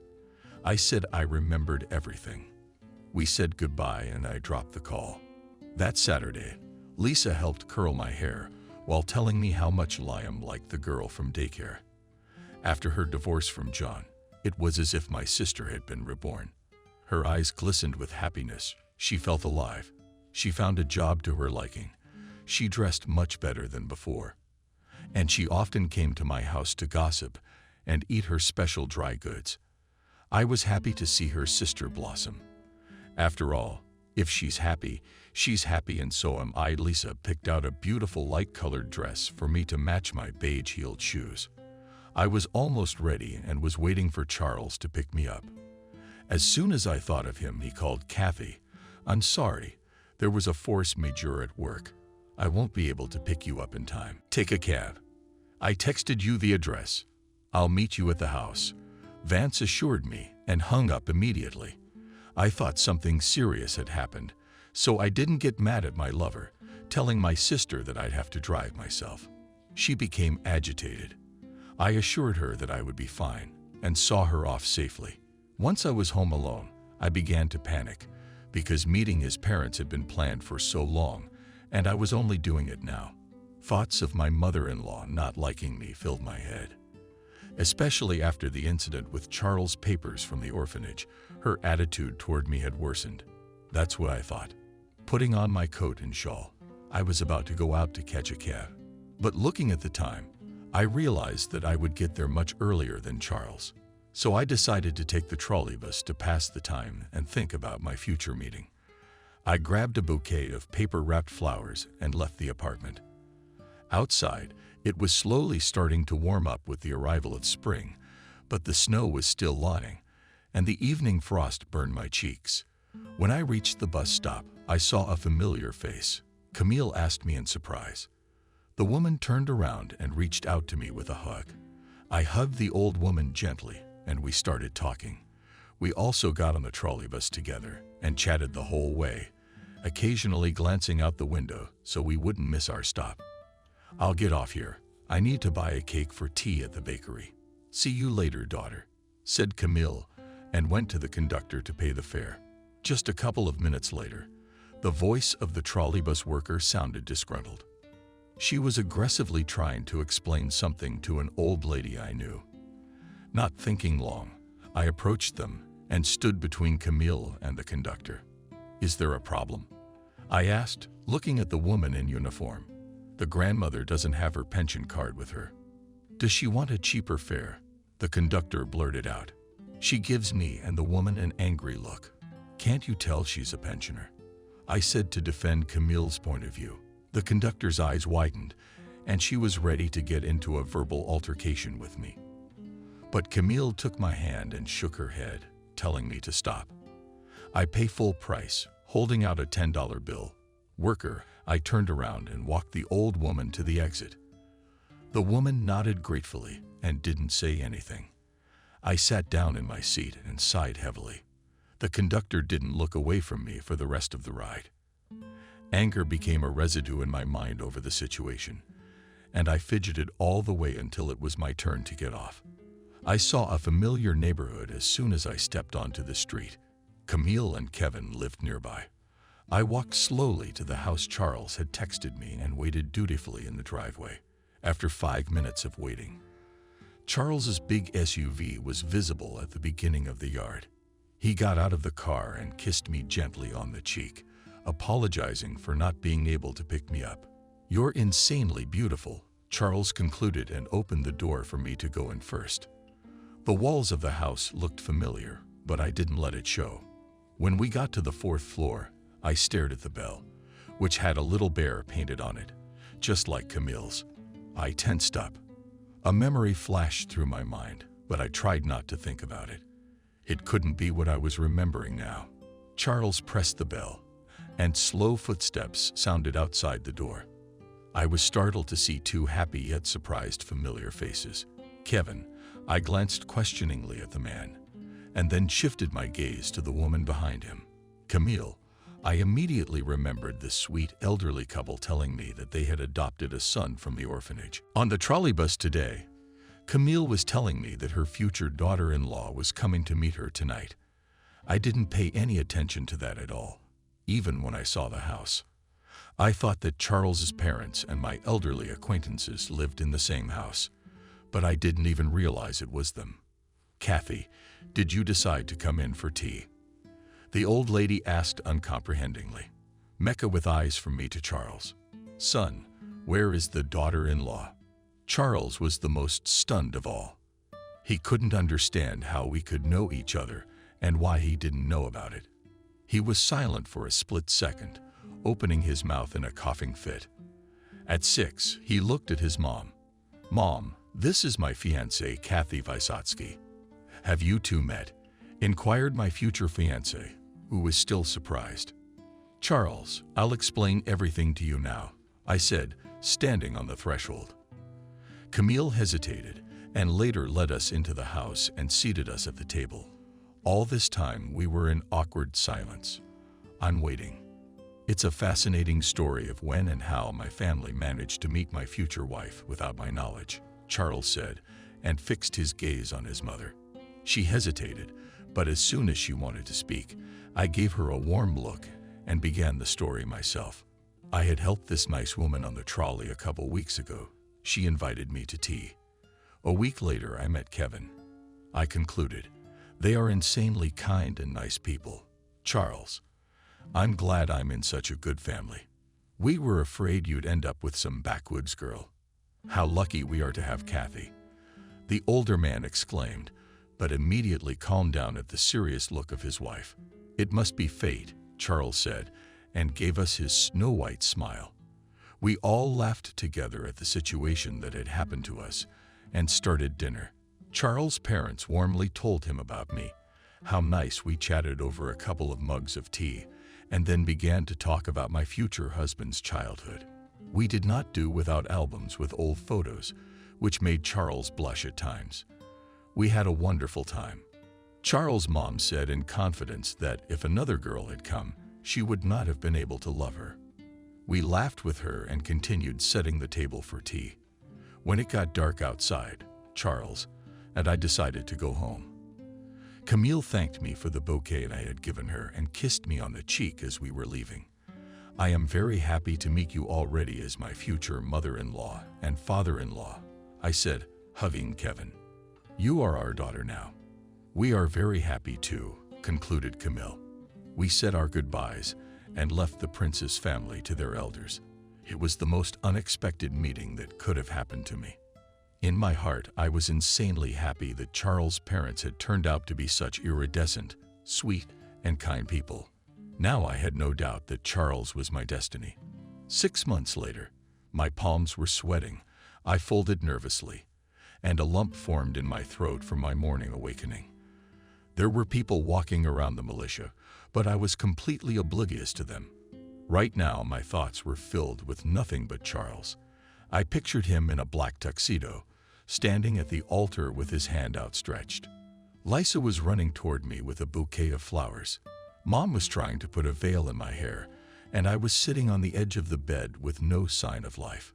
"Sisters, what's the matter with you?" my sister asked, looking into my sad face. "I'm scared," I replied. "There are so many people there that I think I will faint as soon as I step outside this room." "We're right here. Your father will walk you down the aisle. Your family is with you," Lisa concluded, stroking my hands with her warm palms. I smiled lightly and hid from my mom poking me with one of her stilettos. I was insanely grateful to my family for their support. If it wasn't for them, I wouldn't have been able to survive the wedding jitters. Through all the hard times in our lives, we reunited and became one big, strong family again. As I put on my wedding dress and stood on my heels, I felt a burning sensation in my lower abdomen. My shaking hands, which could not hold the bouquet of the bride, gave away my excitement. Taking a deep breath, I pulled myself together and walked out into the main hallway where my father was already waiting for me. "You're beautiful," Dad said admiringly, putting up his hand for me to take hold of. "You're gorgeous too," I whispered and smiled. We walked to the main hall filled with hundreds of guests, of which mine was no more than 50. The red carpet was shot under my feet. The silhouette of my lover could be seen in the distance. I slowly stepped onto the carpet. A beautiful tune started playing, and I tried to relax. This was my day. The day I was the queen and Charles was the king. A day where our lives, souls, and destinies were woven once and for all. I caught admiring yet envious glances from girls and women. The men looked on with nobility and wonder. Perhaps the guests from Charles' side did not expect to see someone like me next to him, but it was too late to assume anything. With my head held high, I walked down the aisle with my father at my side. Charles's eyes traveled down my face from head to toe and stopped at my veiled face. His hand reached out to me, and I boldly placed my palm in his. I could feel his excitement through the touch. He was worried as much as I was. Once on the dais, from where I could see the entire auditorium, I gasped at the number of people who were all staring at us in anticipation. Charles leaned over to me and whispered, "You are amazing. I have chosen the best woman to be my wife in my life." I was embarrassed, and my cheeks blushed. Even though no one could see it, I could feel my face burning. The registrar appeared next to us. The man looked us over and nodded approvingly at Charles. The music grew quieter. Our parents sat in the front rows, and Lisa and Charles's close friend Joe stood near us. My knees were trembling under my dress. I was very nervous and afraid that I wouldn't be able to control myself and would faint right at the wedding ceremony. Charles' hands held me so tightly that I was sure he would hold me up. The registrar began his speech, and I noticed immediately that my mom and Camille were in tears, whispering among themselves. I smiled. It was nice to see my mother-in-law and mother-in-law interacting, and they really liked each other the first time they met. "Are you ready to take Kathy as your wife?" The registrar spoke and looked at Charles. "I do," Vance answered without a trace of doubt. "Are you ready to take Charles as your husband?" The registrar exclaimed again. A lump rose in my throat, and I thought for a moment that I could not speak nervously, but I answered nevertheless agreed. "Congratulations, you can exchange rings." Charles gently lifted my hand and placed the engraved ring on my ring finger. I felt a slight electric shock run through my body. I repeated the same motion with Charles' ring.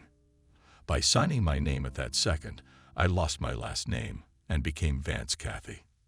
"Congratulations, you are now husband and wife. Can the groom kiss the bride?" the registrar exclaimed, and the gold spread throughout the room. My husband gently lifted the veil from my face and looked into my eyes. I was still in a state of shock and could not believe that all this was happening to me. "I love you," Charles said, and touched his moist lips to mine.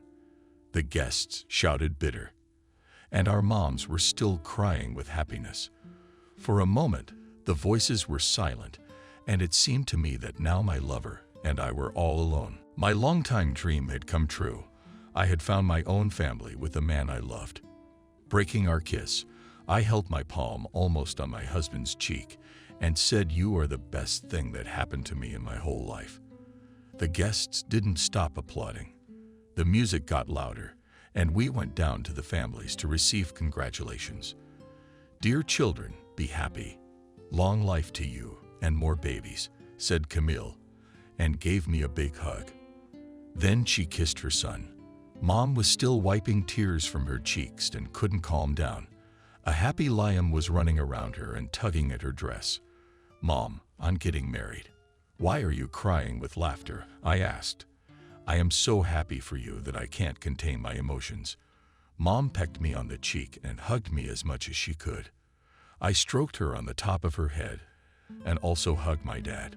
Lisa at the same time danced merrily with Joe, not paying attention to the people around her.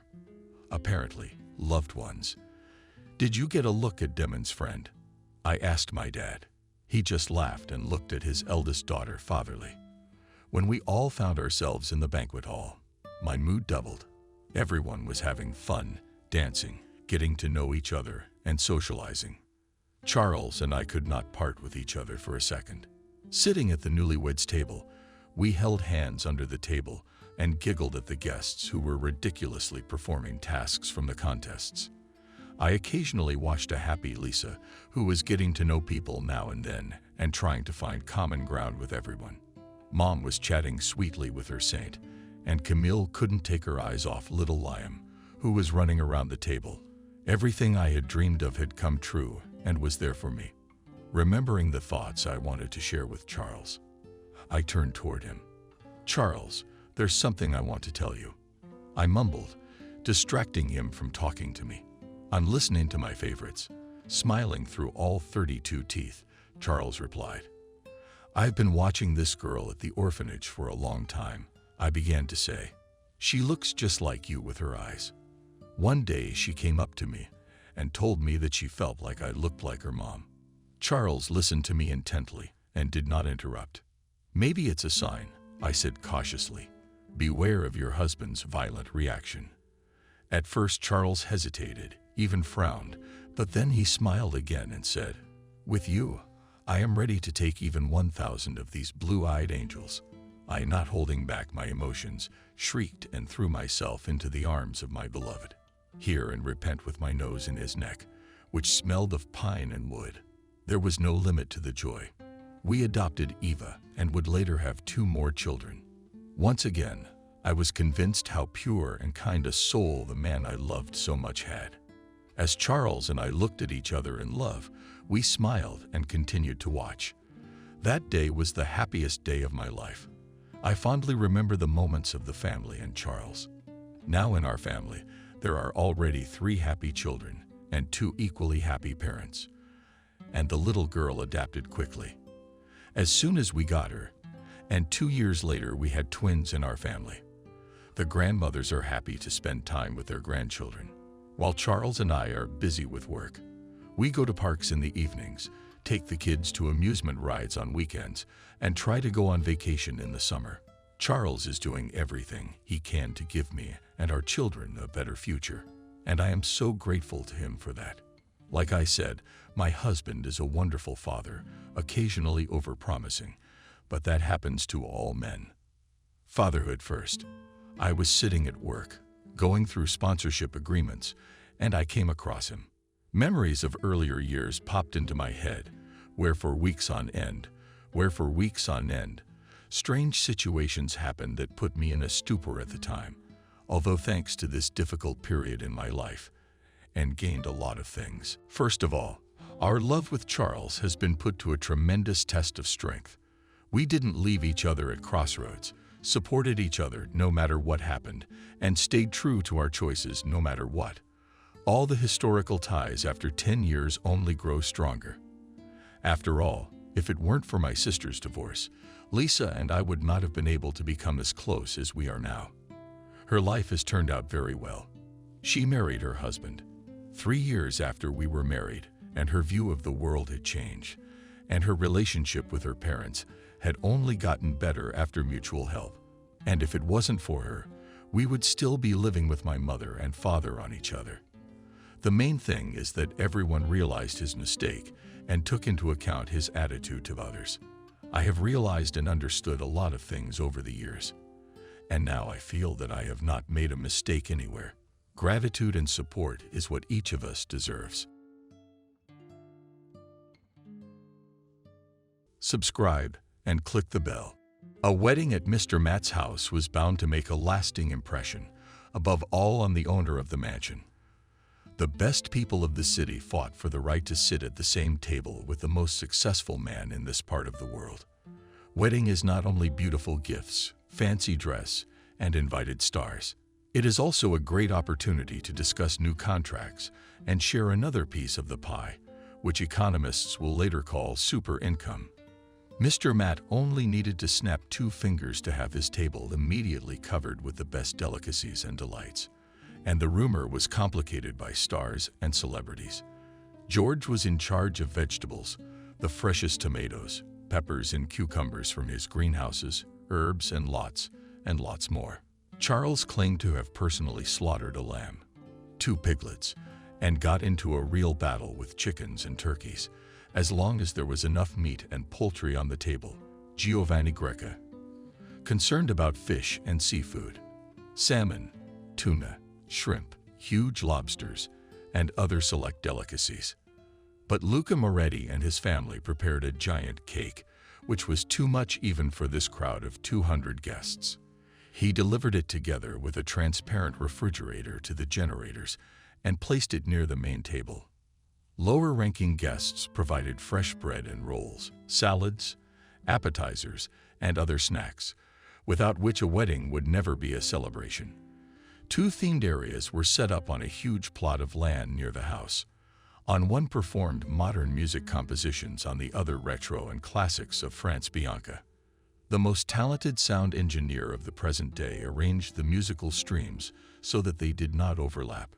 "We Italians have to help each other," smiled Mr. Rinaldi, who was in charge of the groom, and coincidentally the bride's gorgeous dress.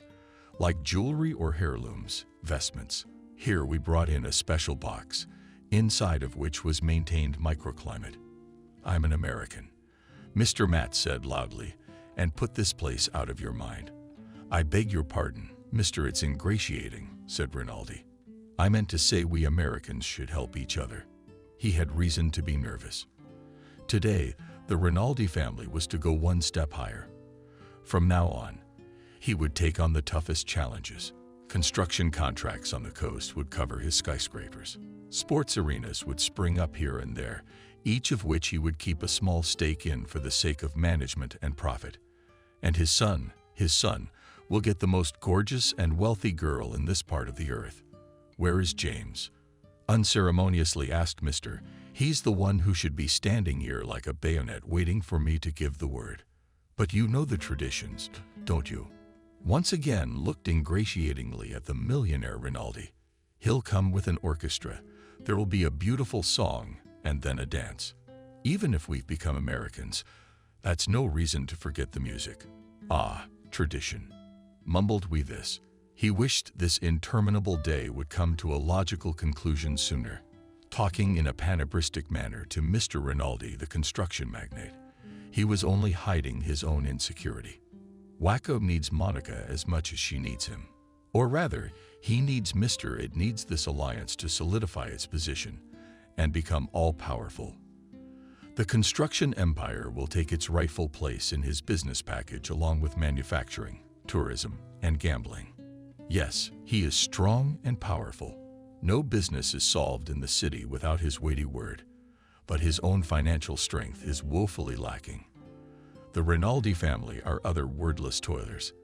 They can cover the whole world with these boring and tasty tasks, which, nevertheless, are very well worth and perfectly sold. They have huge circulating resources that will help it get stronger. "Oh, Rinaldi," said this and clapped his hands loudly. "There's a tradition you and I have forgotten. Let's drink a glass of wine with cheese and meat in honor of our union with you, so that this day went as per notes." The groom's father smiled. He was beginning to feel uncomfortable with the nasty mood of it. But here he seemed to feel a little better when he remembered the meat and wine. As if by magic, a waiter with a huge tray appeared near them. How he could only hold the enormous tray. He meticulously selected a red dry wine with a long aging. Mr. It himself filled 2 glasses to the brim and held one out to Rinaldi. "Let's raise a glass to the fact that our cities are united," proposed the master of the house, and like branches of noble grapes intertwined, and from them turned out a beautiful wine, which will be chased by the best houses of the world. Bottoms up. A fine toast, praised Rinaldi. Unlike his vis-a-vis, he was not good at impromptu speeches, preferring to pay money to a professional writer. He's prepared an excellent speech for the ceremony. It's waiting on his tablet, but he forgot the welcome toast. "That's all you're gonna say?" Surprised. That's how he froze with his glass raised. "I want to say," stretched Rinaldi and tried to gather his thoughts, "that our children with you will erect the world's tallest skyscraper. Rinaldi's name will be Rinaldi, and there will always be lights on all the floors for us." Meta touched his expensive glassware to his new relative. The toast was beautiful, but the fact that the family's proud surname was to be relegated to the background. Disappointing. It was an issue he'd forgotten to discuss when he dealt with all the formalities of the wedding. Nothing. The grandchildren may well want to carry his surname. Good thing it sounds beautiful. "Well," Rinaldi said, the master of the house, emptying his glass and snacking on ham, "it's time for me to check on our star guests. You haven't forgotten who will be performing on our stage tonight, have you?" Of course, it would cost a fortune for an outsider to bring in so many celebrities, but many of them owed Mr. This the beginning of their careers, and therefore agreed to perform for free, and the millionaire only had to pay for the flight and hotel. It was already 5 o'clock, and the guests gradually began to arrive. They all approached Mr. Matt, shook his huge striped palm, and wished prosperity and prosperity to the new family. The master of the house wore a luxurious suit, despite the heat, but on his broad forehead did not even appear vapor. How wonderful is the weather. Mrs. Smith, the wife of the owner of a large retail chain, smiled. "Specially for you," smiled back at Matt. "Thank you for the cheeses you sent to our table." "Oh, it's such a small thing," Mrs. Smith waved her hand. "You should have seen the gift Angie prepared for our young ones. Would you sign a lifetime contract with us for your Italian oils?" "Mister, it's an exclusive contract." The landlord smiled even wider. "But no," he thought haughtily. "You can't buy me that cheap." Matta liked total control over the situation, and so every half hour his secretary, a charming girl named Anush, called him and reported whether everything was going according to plan. Chief of Security Tan reported every hour, reporting anything suspicious. "If you see even a shadow." Leet whispered to Mr. Matta, talking to Tom. "Nothing and no one should mar this day." "That's right, Mr. Joe," replied the head of security. "The situation is under complete control." Mita was very fond of his faithful guard, who resembled a dog in his devotion. The one by animal subtly felt his master. For example, it was he who came up with the idea to remake the name Giuseppe to the American form of Joe. The Mr. was very pleased with that. Yes, that's what he started calling himself. The call came from Angie 5 minutes ahead of the checkout time. "Mr." said the secretary, puzzled. "We have a strange guest here. It's on the list. Roughly asked us this." Full control, in his opinion, did not mean diving into every detail. "But since these nitwits can't do otherwise, no." Anush replied, lowering her voice. "Between you and me, it's some ancient old woman. She's demanding you come down because of her diction. I can't understand whether she wants to give or take something. Put her on." "I ordered it." "Yes, Signora Mr. Giuseppe." "There's an old lady whose voice is on the other end of the line." "Mr. Giuseppe, who am I?" "Me?" The millionaire's steely voice rang out. "I don't recognize it." "Measure for line," continued the old lady in her sweet voice. I happen to know that there was such a joyous occasion in your house that I couldn't pass by. You have no idea what a journey I have made. I came from far away, so we are strangers. Cut Mata off. I'm sorry, Signora, but I did not invite you to my house this day. I know you've forgotten. The old lady's, whose voice on the other end of the wire was getting louder. Don't worry, mister, don't worry. I'm not offended. I'm often forgotten now.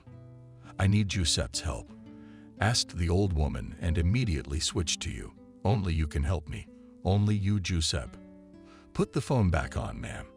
A test of strength. Mr. Joe. The millionaire's broad forehead was showing from.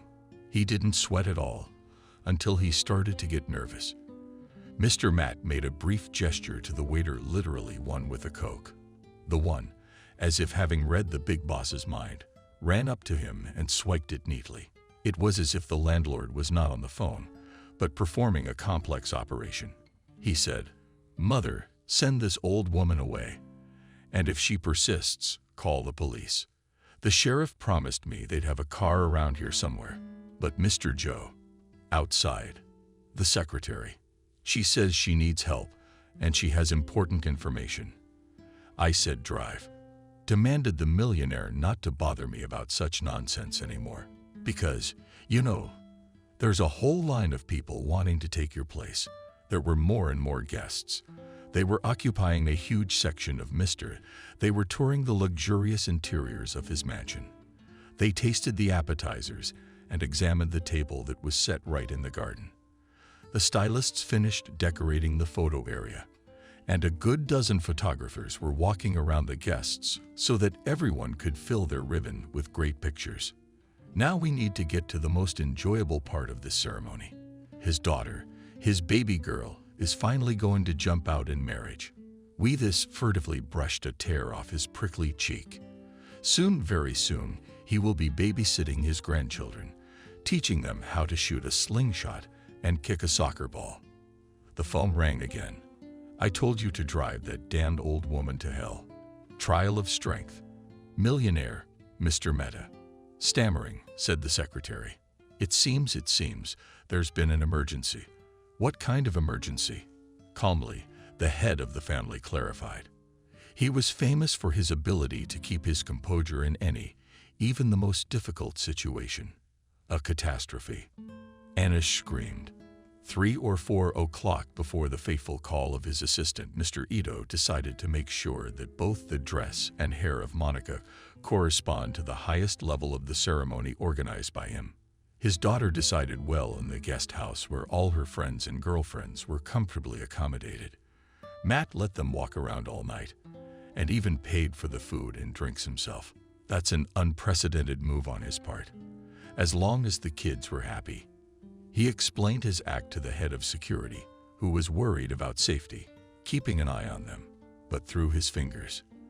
The kids, most of whom were now approaching the age of 25, didn't fail, didn't break anything, didn't cause the police to be called.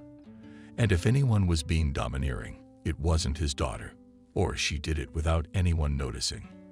Now in the room were workers to this ring. When young people want to continue hiding from the adults, everything should be ready. Very young boys and girls were arranging a slide of glasses through which the champagne would soon flow. And one waiter looked Mr. It straight in the eye and smiled impishly. Where on earth had he seen him? Ignoring the familiarity of the millionaire, strode to the second floor. He kicked the hairdresser and makeup artists out of his daughter's room and asked her girlfriends to leave. Then he rose from his chair and meticulously examined Monica, trying to find the slightest flaw. But no, everything was perfect. Did his daughter, his pride and joy, really look like the $5-6 million he had invested in this wedding? Congratulations to you, daughter, he whispered, hugging Monica gently. The main thing was not to wrinkle the dress or damage the makeup. The photos will decorate the main news feeds of the agencies, and therefore should not drop the authority of Matt's family. Challenged with what? Monica asked. With being able to tie your business to the Rinaldi family. Mr. This froze like thunderstruck. From whom but his daughter? A clever and calculating girl. He didn't expect to hear anything like that. After all, he had offered her a choice of 3 suitors, and she herself had settled on Vasco. The young man, of course, was a bit of a god, and in his this presence, he generally swallowed his tongue like a snake. But all in all, the guy was great, and he certainly loved her. He loved her. Yeah, the guy's a slob. But that's exactly what Monica needed. And importantly, with the financial ability to fulfill all her needs, which can grow over the years. What do you mean by that? Dad asked. What I mean is shut up. Suddenly shouted Mr. I don't even want to hear it. Any girl in your place would be dancing with joy. And you're just as nosy as ever. Why don't you ever want to hear me? Monica asked. And there were tears in her eyes. And there were tears in her eyes. Everything I do for you and for the family, replied Mr. This, trying to give his capital voice tenderness. You should be grateful to me. You know James is not the hero of my novel, sighed Monica. Yes, we'll settle well. He loves me. He's been very gentle with me. But to live with him all my life, I'd die of homesickness. Mr. thought about it. He certainly shouldn't have upset his daughter on a day like this. She will marry James anyway. It was a done deal.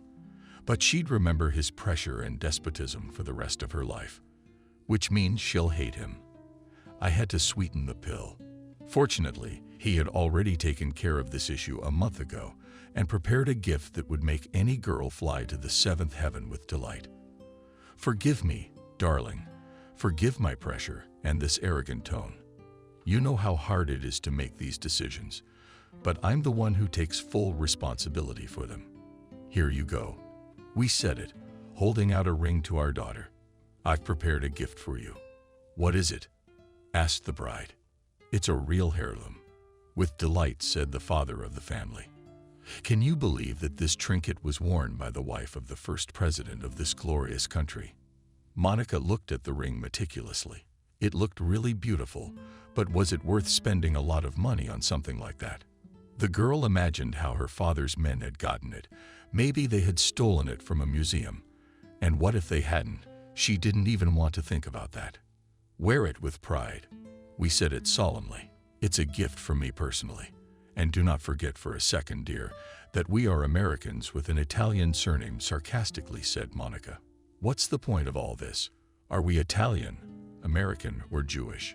What's the difference? How dare you? Mada was indignant. Me and my parents have endured abuse and insults all my life, just so that you could be representatives of this God-chosen nation. And without my last name, no important issue is decided in this city. Isn't that God's plan? I've told you 100 times I'm not interested. Monica snapped at me. I just want to make my own music. You hear it. There she went again, talking about her stupid songs. Joe was already cursing the day many, many years ago when he'd given his daughter a guitar and taught her a few chords. Yes, she sang wonderfully, but he'd seen her financiers with brains like hers. She could multiply her family's fortune 10 or 20 times over. What awaits her on the stage? First, you have to invest a whole ton of money without any guarantees of return. A star's career lasts 5 or 10 years. And then what? But no, you can't take any chances. Even though I'm American, we said it threateningly, losing control of ourselves. But I might as well take an Italian whip and tap dance on your international ass. Sorry, Poe, immediately replied Monica, who understood the reality of such threats. The best men in town and country are doing your wedding. Couldn't settle down. Millionaire, do me the courtesy of at least smiling. Keep your thoughts to yourself. What's gotten into you today anyway? Because I'm in love with someone else. Monica explained. Who? Mr. Matt asked. He was going to explain to her that you can live with one person and love another. The main thing is to do it carefully, so as not to create rumors and speculation. And as soon as Monica opened her mouth, the phone rang. Tony Class, the eccentric billionaire Mr. Joe had pinned his hopes on, had arrived. Not a word. Asked it, raising his hand. I love you, daughter, Mr. Tony," said the master of the household in as kind a tone as his speech apparatus was capable of. "What an honor and a surprise. I'm on my way." So the guests have arrived. The tables are bursting with refreshments, and the musicians on both stages still continue to fill the air with beautiful melodies. However, Monica is missing, and there's no clarity on her disappearance. The saddest part is that no one saw where she went, neither her stylist, makeup artist, nor her girlfriends. It's like she vanished into thin air. It's Mr. This is the dilemma of canceling the wedding or hoping that Monica's kidnapping is a bad joke. Santi, her best friend, was crying, clutching a teddy bear in her hands, and somehow nursing herself back to health for what had happened. The local police office sent 2 detectives at once to speed up the investigation. The gentleman went along with it. His weight was too high. "Tell me again," asked one detective, tall, thin, addressing Santa. But no tears. "Honey, what happened?" Musicians in traditional Mexican attire entered the guest house. She was sobbing. "I don't know who booked them. They started playing their songs, doing round dances with us. When I came to my senses, I saw that Monica was nowhere to be found, and I sounded the alarm." "How long did the singing, dancing, and destruction of tequila last?" the tall detective asked. "I don't even know," stretched out to Sante. "Maybe 20 minutes, or more." "And when was the last time you saw Monica?" Santi looked expressively at Matt, tearing up again. "When her dad, Mr. Joe, came by and kicked us out," she said. "And that was before the Mexican band." "Maybe she went somewhere else?" asked the second detective, the short, fat one. His appearance was so disgruntled that This felt like giving him 105 to lighten his mood a little. "The phone was left on the bed," declared Sante with renewed vigor. "And after all, she doesn't go anywhere without her phone." The 2 guards that were on duty outside the guest house didn't see anything suspicious. On behalf of This, they questioned all the youths and waiters, writing explanatory notes on behalf of everyone. But where had his daughter disappeared to? In her gorgeous dress, no one had noticed. Now the short, fat detective was leafing through the notes, and his disgruntled look grew even more grim. For a moment, the policemen looked at each other and took up their positions beside "This case sucks," said the disgruntled cop, short in stature. "If it's a kidnapping, it's a masterstroke. Hats off, as they say." "Do you think it's funny?" asked millionaire Mr. Joe. "If it is a crime, do you have any enemies? Do you have ill wishers? Do you have any idea who might have kidnapped her?" asked the thin and tall Detective Stanley, thoughtfully biting his pencil. "Who?" roared Mr. Matt. "Yes, any cretin who has a desire to become $1 billion or 2 richer, or whatever the usual demands are for kidnappers, daughters, millionaires." "Have you been given any demands yet?" Detective Brandon clarified. This bigwig with the loud voice was starting to annoy him. Like a whole bunch of self-righteous assholes, a bunch of them in his precinct. "No, none at all," pulled Matt. "The groom's dead." The cops looked at each other. "Are we having a murder?" asked Stanley. No, waved his hands at the millionaire hobbit morally. "He loves my daughter very much. Was it really painful to look at you?" He sobbed like a girl, trying to tell his side of the story. They'd been dating for 6 months, but they'd only slept together a handful of times. It wasn't the Italian upbringing, it was Monica's nasty temper. "We knew that American women treated flat relationships differently than Italian women. Sleeping with 2 or 3 guys before marriage in the U.S. equated to complete innocence, and his daughter was so caught up in local tradition that she could pass for a Native American woman in terms of sexual freedom, but she preferred to keep you on starvation rations, an approach he understood and even shared." Detective Brendan looked out the window from the 2nd floor of the guest house. There was a stunning view of the courtyard. Beautiful music was playing, some kind of country music. The blue pool rippled in the sunlight. Now I'd like to throw off my jacket, shirt, and pants and dive into this sinful water. And call for the waiter with an ice-cold drink." His partner stood beside him and stared at the courtyard, and stared at the courtyard too. They had been together so long that they had learned to read each other's minds. It caught both of their eyes as a girl with a short haircut, dressed in black pants and a white blouse, bustled about the property. She was rushing only to some guests, who to others, explaining something to them. The detectives looked at each other.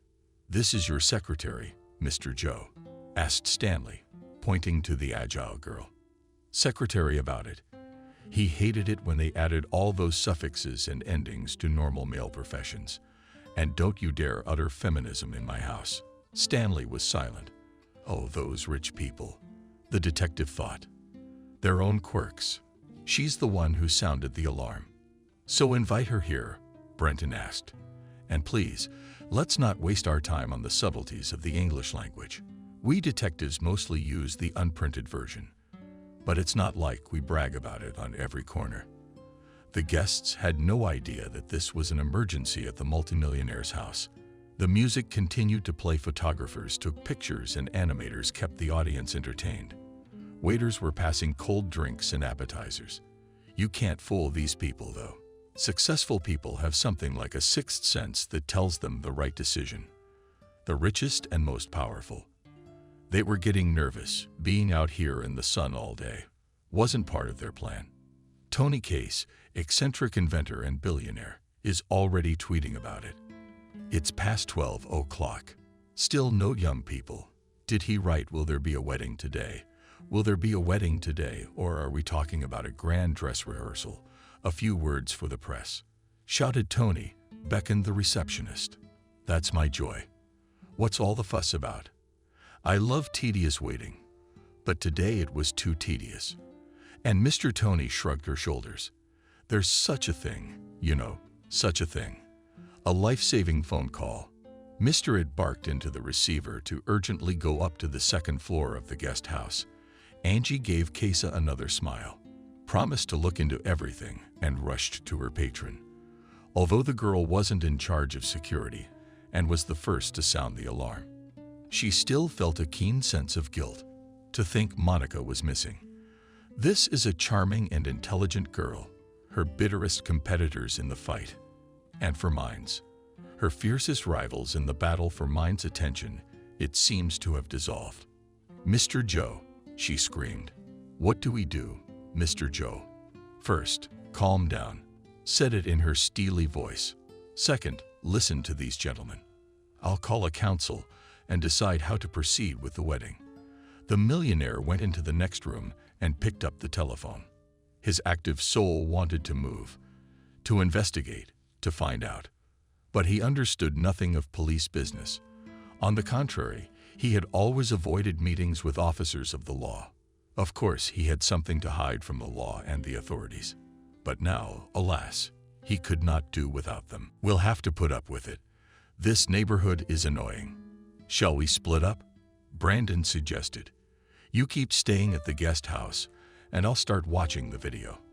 I bet we'll find the answers to any question we want to ask." Stanley nodded his mind. Brenton's is organized in such a way that he's better able to work with a vast array of information. Where the average person would have a stupor, this full-blown detective showed marvels of acumen. The detective went into the next room, where there was a high table, and began to arrange his gadgets on it. "Good idea," Stanley said. All he had to do was talk to Fatty's secretary. The huge leather couch was just the right size for tall Stanley. His feet rested on the ground while he leaned on the backrest, a blissful position for a Russian to sit in. The detective felt that this young beauty with the short haircut could definitely be useful to him. But in what way? "My name is Stanley," he said to the girl, Detective Stanley. "We're investigating the kidnapping of Monica. This." "Simple," she replied. "Call me Angela." "What a rare name," smiled Stan. But the girl didn't react. "So, you were the first to sound the alarm.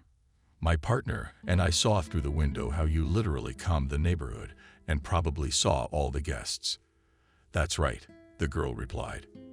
"Mr. Maitredi ordered me to personally check everyone." "Checked," the detective clarified. At the entrance, I made sure the invitation matched the list. He's a sexist, you know, in a good way. Guests don't like all those guards he wants. A young girl's a different matter. Well, there you go. Stanley interrupted her. Did you see anything suspicious? Maybe some plumbers or alleged police officers entering the house. The maid of honor says there was a Mexican concert. That's the plan, she said. I already gave the band's contacts to the security guard. We booked the Mexicans a month ago. The girl thought there was a lot more to the program. She almost cried. An illusionist. 2 Hollywood actors with small performances, a couple of world stars. It was a shame that all her work had gone to waste. Although, of course, there were other people involved in the organization. Then maybe the detective held out. Maybe you just want to tell me something. Not necessarily something suspicious, something that would help the investigation. Water nodded her head. I have something to say. Just not here. Let's get away from him. Away from who? The detective was surprised. He nodded expressively towards the room where we were also supposed to assemble our council. Yes, Anush whispered. At this time, the master of the mansion was indeed preparing to hold a meeting. In any unclear situation, he arranged for an extended gathering. So how was the kidnapping of his daughter worse? The mother then called the deputies who were also present at Mr. Rinaldi's wedding. Then he thought about it and decided to go to extreme measures, even calling his own wife. Who did I forget? Matt thought to himself. And at that very second, his expensive phone rang. Mr. Joe, Diego Maradona has arrived, reported the head of security. Where are we taking him? Do you have any idea what happened? Screamed the Mata. Yes, the Tom replied without embarrassment. There were rumors that he died. But that's Maradona. How could he miss your daughter's wedding? Tom shouted, it's my daughter who's missing.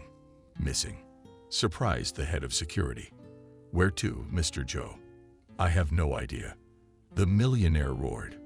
My daughter's missing. And you're fired? Go to hell out there. Brandon hated working in such an environment of a huge number of people, but most importantly, the snacks and booze that literally dotted all around. And beautiful girls giving him long, piercing stares. The detective yelled at a good dozen guests of employees, while he managed to pull himself together. He seized on his hard drive, videotapes, photos labeled who and which ones he had been given. At this point, a citywide siege plan was put into effect. Dozens of cops were searching cars, combing train stations and airports. Bullshit. He's investigated a dozen kidnappings in his career. The perps always made the same mistake. They talked too much.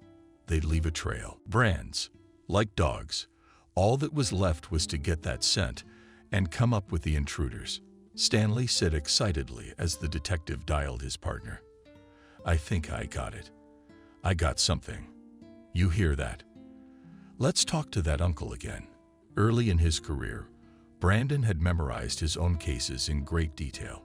Even a month or two later, he could recite any case, quote interrogation reports and expert testimony. But gradually the cases became similar to each other.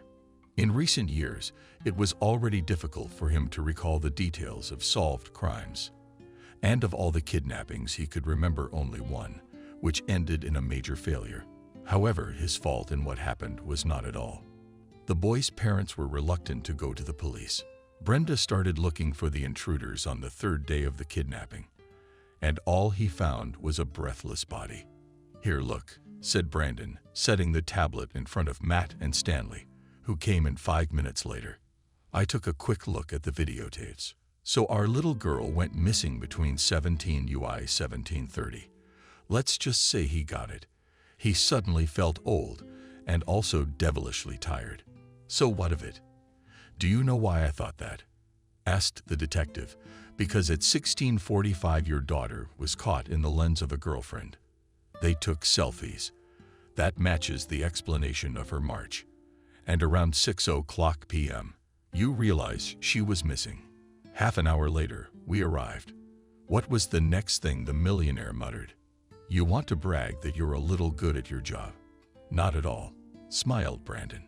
I asked you to come here for a minute for a completely different reason. My question is this: who did the dress? Why did such a question arise in the first place? Angry. It's a completely stupid question. Just the way I like it. We're just wasting time arguing, said the detective. But I was gonna show you anyway. Look, don't you find anything odd? Brandon pressed the space bar and the laptop started playing the video from the surveillance camera installed behind the guest house. It showed a waiter pushing in front of him the very crate in which the bride's dress had been delivered. At some point he looked away and the Raven detective pressed stop. The face, of course, was problematic to see, but some features could be caught. Stanley snapped a picture of the screen on his phone and stepped aside to send out an orientation. In a strange coincidence, the other cameras in our hero's path didn't work, said Brandon. I told the interrogator to go all the way to the end. He says there's a fire entrance. It's all covered in sidewalk tile. No footprints. It's hard to tell if someone picked the lock or not. Forensics already took samples. See if there's any trace, but I'm guessing it was this waiter who rolled the crate out. It's all right. Mr. Joe, engrossed in his monologue, he didn't notice his companion turned pale. The millionaire kept staring at the freeze frame. He must have listened to the fiery speech too, absorbed in his own thoughts. No way, Mata whispered, clenching his fists.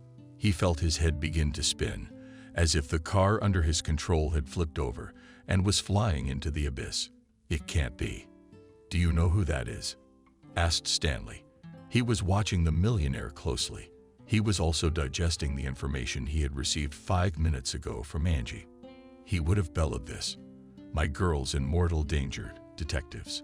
I bet it was my nephew who cut those. Stanley's been working the last few months. He'd already made up his mind to quit the force. And though he was only 37 years old, he'd had enough. His young children were growing up completely autonomous, communicating with their father by phone and correspondence. His wife threw scandals almost every day. And at work, the big bosses clapped him on the shoulders and asked him to stay on for another year, or better yet, 5 more years. Richard Stanley said the chief of police was hesitant to sign his letter of resignation. You're good, you're damn good. Who needs you but us and your family? Answered the detective. Stanley had already decided for himself that as soon as he found the daughter of this thick-skinned man, he would immediately go on vacation and start looking for a job. And he's not going back to the police station. After all, is it his fault that there are so many crimes going on in this city and so few cops who can investigate them quickly and correctly? And do you like your job? Asked the detective, as they walked down the corridors of the guest house. Yes, smiled the girl. It's the best job on earth. I just can't seem to find a man, or at least a boyfriend at Mr. This, you know, has a bad reputation in that regard. Right this way. She opened the door and gestured for me to come inside. She looked carefully to make sure there were no intruders. It's all right. This is where the mops were put. Buckets here stored sponges and other things needed to put things in order. There was a smell of cleaning supplies in the room that the detective liked very much. 2 days ago, some strange people came to see Mr. This said, when they were alone in a room on the first floor. The room was cramped, and there was nowhere to sit down. If he finds out what I told you, he'll be furious, detective. And he'll definitely fire me. You hear that? Where did you go? Stanley asked. To his house. No, we started with our heads again. They didn't go into the house. He talked to them at the guard post. And then one of the guys told me that Mr. Joe took out a whole wad of money and shoved it in their hands. You think? Asked the detective. Do you think he's hiding something? Yes, definitely. Nodded the girl. He knows more than we do, and Monica didn't want this wedding. She told you that? Stanley was surprised. No, we weren't friends. She used to be very jealous of her father. She even threw a couple of tantrums, said we spent too much time together, even alone. What's that? Laughing. The girl shrugged. He likes his daughters to fight for him, by his own helpers. So what makes you think Monica didn't want a wedding? Stanley asked. She had a lover, answered the girl. I can tell you something if it stays between us. You have my word, nodded Stanley. At my request, the Tom was looking after her, said the girl. Monica was meeting this guy in an apartment in the city. He might know the address. Stanley thought that such an outcome would be most curious. The girl had faked her own kidnapping to get money out of her father. But no, it's too complicated. And it's obviously the wrong day. No, all girls want to get married, even if it's the daughters of millionaires. And this pretty girl is probably just jealous of the girl and wants to make sure she's not found. Is that all? Stanley asked. I think this information will help the progress of the investigation. Can I go now? She asked. I think we've worked something out with the wedding. And I need to get back to him so I can be there for him and do what he says. Suddenly, Arsh approached the detective abruptly, took him by the hem of his jacket, leaned over and kissed him gently on the lips and smiled. You're all right, she said playfully and left the room. Stanley was faced with a different task. Renee was literally bursting with pride in her own person. To accomplish such a thing alone. Of course, he'd had help from his brother Jerome, who'd helped get him a waiter at the lavish wedding and provided him with false papers. He hated the Mata family, so he was happy to mess with them. But could Jerome imagine that his brother would risk such a thing? Cousin Giovanni also supported Reen. It was he who helped to push the heavy box into his van and was now driving to the hiding place. But the rest is a solo composition that Reen performed alone. Out of pleasure and joy, he belted out an old Italian song, and Giovanni immediately backed him up with his powerful voice. Without taking his eyes off the road, Reen asked. He couldn't stand it when other men sang along with him. You and I are carrying a very valuable cargo. What's in there? With a gasp, asked Giovanni. Oh, 45 kilograms of pure gold, smiled Rene. He had a reputation as a joker. Therefore, the cousin wrote what he said with a sense of humor. I hope you know what you're doing, said Giovanni, because I'd hate to go back to prison. Don't worry, pronounced Rene. When you find out what kind of scam I pulled, you'll be over the moon. And your young brother will never give you up. You know I'm tough. Besides not being a joker, we all knew about his strong-willed Italian character. Indeed, if he decided to keep quiet, all the police in the world could not get a word out of him. That's why Giovanni decided to help his brother. Besides, if the cops came after him, he could always play the hoser and pretend that he didn't understand the claims at all. Do you really want to know what's in there? Rene asked suddenly. No, I've changed my mind. Laughter. If suddenly Hawaii catches up with me, and I don't know anything.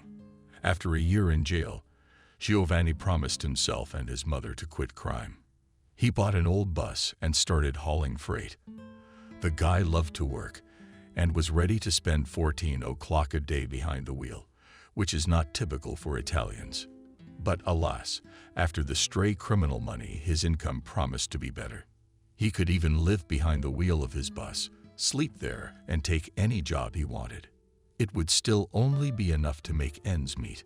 Rene had given him $300 for an hour's ride, and the joker clearly had more work to do. If you're really careful, they'll never get caught. Listen, listen, Joe said, keeping his eyes on the road. Maybe you've got a theme in mind. We could play it together and make a big score. But no, brother, said Balaguer, pointing to an inconspicuous garage entrance. I'm not into crime. Turning here. You know I have a singing career ahead of me. Soon enough, the whole coast will be talking about me. You'll see and you'll hear. He began to sing another song in his velvet voice. Giovanni envied this young artist. He was really good. And how did he feel about the guitar? Could it be that he had really decided to stick it out to the old folks to get away on stage? And why not? They say that all more or less big American stars used to be backed by the Italian mafia. Together, they gave a guy a gift. They unloaded a large human-sized briefcase and carefully rolled it to the corner of the garage. The guy hugged Giuseppe tightly and gave him a brotherly kiss on both cheeks. The driver wiped a tear that appeared at him from emotion, waved goodbye, and sent. After driving 100 meters away, he jumped out of the cab and returned the real license plates and the stolen ones, on which he had been driving until that moment. He rolled up in a ram's horn and stuck them under the eastern pipe. No dog would ever find them. Meanwhile, on the other side of town, Mr. Matta was restless. To think his nephew had cut his way into his wedding and rolled out his personal dress case, most likely with his daughter. There's one question inside, though, that hasn't gone anywhere. How he got her inside. Monica had to fight back. It would have taken a whole gang of kidnappers to break her resistance. How did this young man cut these? Pulled off such a daring plan all by himself? No, whispered it while pouring whiskey into a huge glass. No, he has accomplices. I will find them. I will find them. And I will make them talk. Whatever it takes. Now, Mr. Rinaldi, Stanley said, looking at the groom's father. Take a good look at this picture. Do you recognize anyone? The detective showed him the image taken from Brendan's laptop. The detective looked at the screen and sighed. I told you, I spoke out of anger, Rinaldi whispered. Let's hire professionals. Let's spend it on security. Let's not waste any time. Stanley asked Monica. It was probably kidnapped. That's for sure, said Rinaldi. If it's a detective case, I'll recognize the valise. It's always carried the dress for our princess. Tell me more about it, Stanley asked. It's quite an expensive dress, explained the groom's father. It requires a special humidity and temperature. This case maintains it. Well, it's kind of like a refrigerator. Could it fit a person inside? I think so, said Rinaldi. Especially if it's a hitting girl. Can the temperature be regulated? Asked Stanley. Of course, nodded the father of the groom, and the humidity. The detective scratched his chin thoughtfully. In another situation, he would have assumed that Rinaldi was involved in the kidnapping, but he had absolutely no motive to commit this crime. Now he and his failed brother-in-law were on display. Let me ask you a personal question, Stanley said. Suppose I'm a kidnapper and I want to put up a ransom for Matt's daughter. How much should I ask for? Between you and me, he's not doing well, Rinaldi said. He's rich in assets, but you can't pull a lot of money out of them overnight. I don't think he can do more than 10 million. Who do you think would want to kidnap the girl? The detective asked. I have no idea. Rinaldi shrugged. One thing I can say for sure, if he didn't think he was smarter than all of us put together, it wouldn't have happened. Anger, longing overwhelmed his soul. Rinaldi didn't feel sorry for the 1 million he'd spent on the wedding, and even the gorgeous dress for Monica, which she clearly didn't deserve. He didn't care at all. Reputation was another matter. Unless this trickster could figure out how to get out of the situation, he needed to be distanced from him immediately. Rinaldi couldn't believe that such a thing was possible in modern America. It seemed that the era of the relationship between Italians was in the distant past. Even his father was no more than a respectable American, much less his son. James held his own in this situation. He was, of course, discouraged by the news that his fiancée had been kidnapped, but he kept his spirits up. Detective, Rinaldi asked, let me ask you a question. What are the chances of finding our beauty alive? And of course, well, it usually takes up to 3 days to solve a kidnapping, Stanley explained. The next limit is a week. If the person is not found within that period, the chances of rescue are close to 0. But pardon me, Rinaldi said. You said but.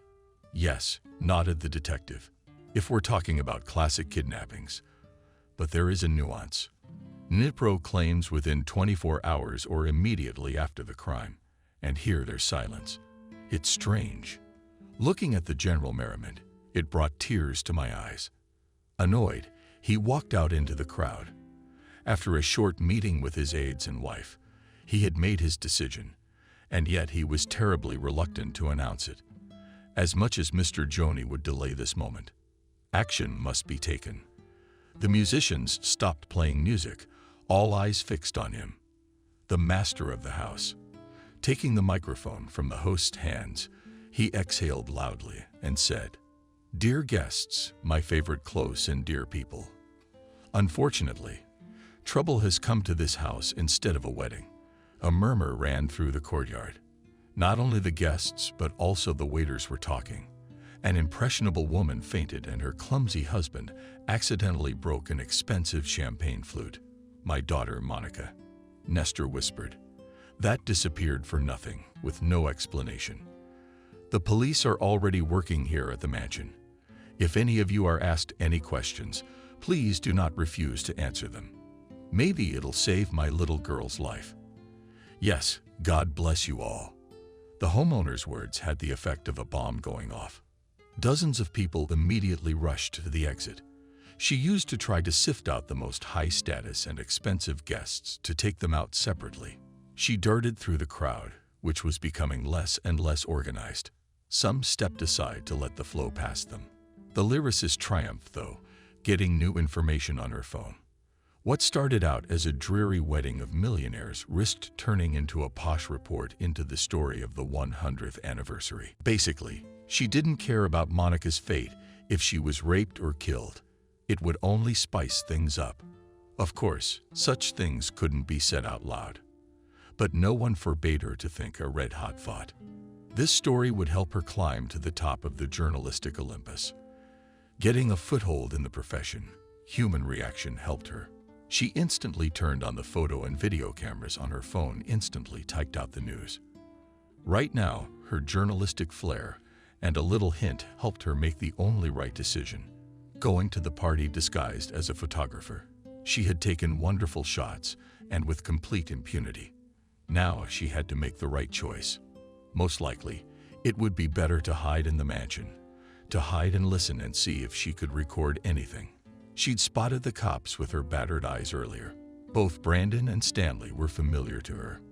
Now the landlord had to talk to the guests again, but this time to receive from them endless wishes of support and offers of help. Powerless and devastated, we shook each hand and endured it, each touch on their own shoulder. The very last man in this mournful procession was the father of the groom. But no words of encouragement were heard from him by Mr. Joe. "If security in this house is so low," Mr. Rinaldi said, "when there's no one else around, should we think of uniting our capitals?" "What are you talking about?" Matt's wheeze wore on a powerful rebuke. He had no more left. "I'm doing everything in my power to find Monica. You're under the impression that she may have faked her own kidnapping," says the estranged relative. He said she wasn't sure how she felt. "How dare he?" Mr. Mata shouted, "My daughter is the cleverest and most beautiful girl.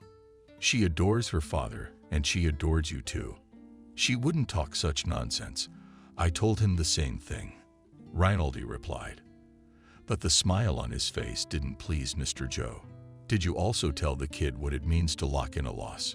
To lock in a loss?" The millionaire questioned Mr. Joe, although he was well aware of such a word combination. How to fix it?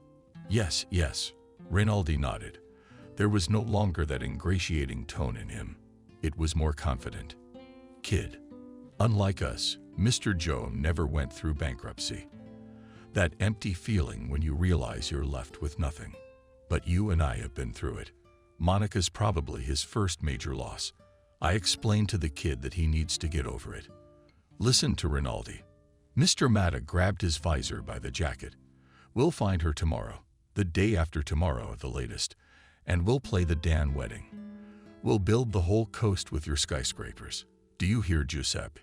Rinaldi said softly, pulling away. "I said fixing the losses with my little boy. He has fully accepted our updated strategy. Together we are going to discover new markets. Nothing personal, just business. Of course, with your abilities, we could accomplish a..." Basically, she didn't care about Monica's fate if she was raped or killed. It would only spice things up. Of course, such things couldn't be said out loud. But no one forbade her to think a red-hot thought. This story would help her climb to the top of the journalistic Olympus. Getting a foothold in the profession, Human Reaction helped her. She instantly turned on the photo and video cameras on her phone, instantly typed out the news. Right now, her journalistic flair and a little hint helped her make the only right decision, going to the party disguised as a photographer. She had taken wonderful shots and with complete impunity. Now she had to make the right choice. Most likely, it would be better to hide in the mansion, to hide and listen and see if she could record anything. She'd spotted the cops with her battered eyes earlier.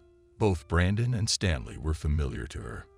Now the landlord had to talk to the guests again, but this time to receive from them endless wishes of support and offers of help. Powerless and devastated, we shook each hand and endured it, each touch on their own shoulder.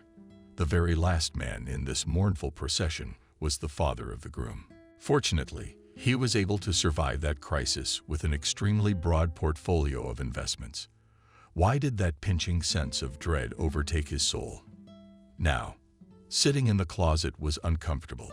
River was glad he hadn't been tempted to try all those dozens of wines and other beverages the tables at the ceremony were bursting with. Once inside the guest house, she chose the right room and decided to hide there. Finding it wasn't easy, but the landmarks helped. 20 minutes later, she heard a familiar voice. She did. The detectives and I were discussing her daughter's disappearance. Rika surreptitiously turned on the recorder and prepared to listen. One last conversation, and we'll leave you to it, Stanley said. You see, we can't escape the feeling that there's another factor. Did Brandon help him, which you're either hiding from us or deeming irrelevant? I told you where to find her. The Mata roared. Don't you see who's making my whole life go to hell? We can't break into Mister's house, Stanley said calmly, even if his nephew was here, even if he stole the dress case. Besides, Rinaldi had made no claim to the thing. Moreover, Brenton said, it might well have been a distraction. But you must agree, who would draw so much attention to themselves by stealing such a huge structure? It appeared on his forehead again. Those cheeks had already figured out everything, right down to who the ill-fated briefcase belonged to. They'd be looking for his daughter at the same rate. He hated it when anyone taught him how to work, though. Who knows if the esteemed cop is as sentimental about these matters as he is. Let's try to remember, said Detective Stanley in his calm voice. Was there anything strange on the day your daughter went missing or in the days before? Strange. Pulled. There was. Some old woman came by today. Brandon was surprised.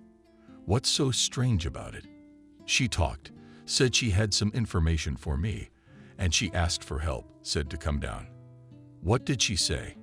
Asked the detective. I have no idea. The millionaire shrugged. I told her to get her out of here. You didn't remember the name, of course, the cop said. Why not? It was desperate for praise, as in the old days, when his every silly joke was met with thunderous laughter. I keep hundreds of names and numbers in my head. Detective. So name it. The name that was just rolling around on my tongue slipped away. The millionaire started snapping his fingers, as if trying to catch the words by their tails. Oh shit. What was his name? I've heard that name before.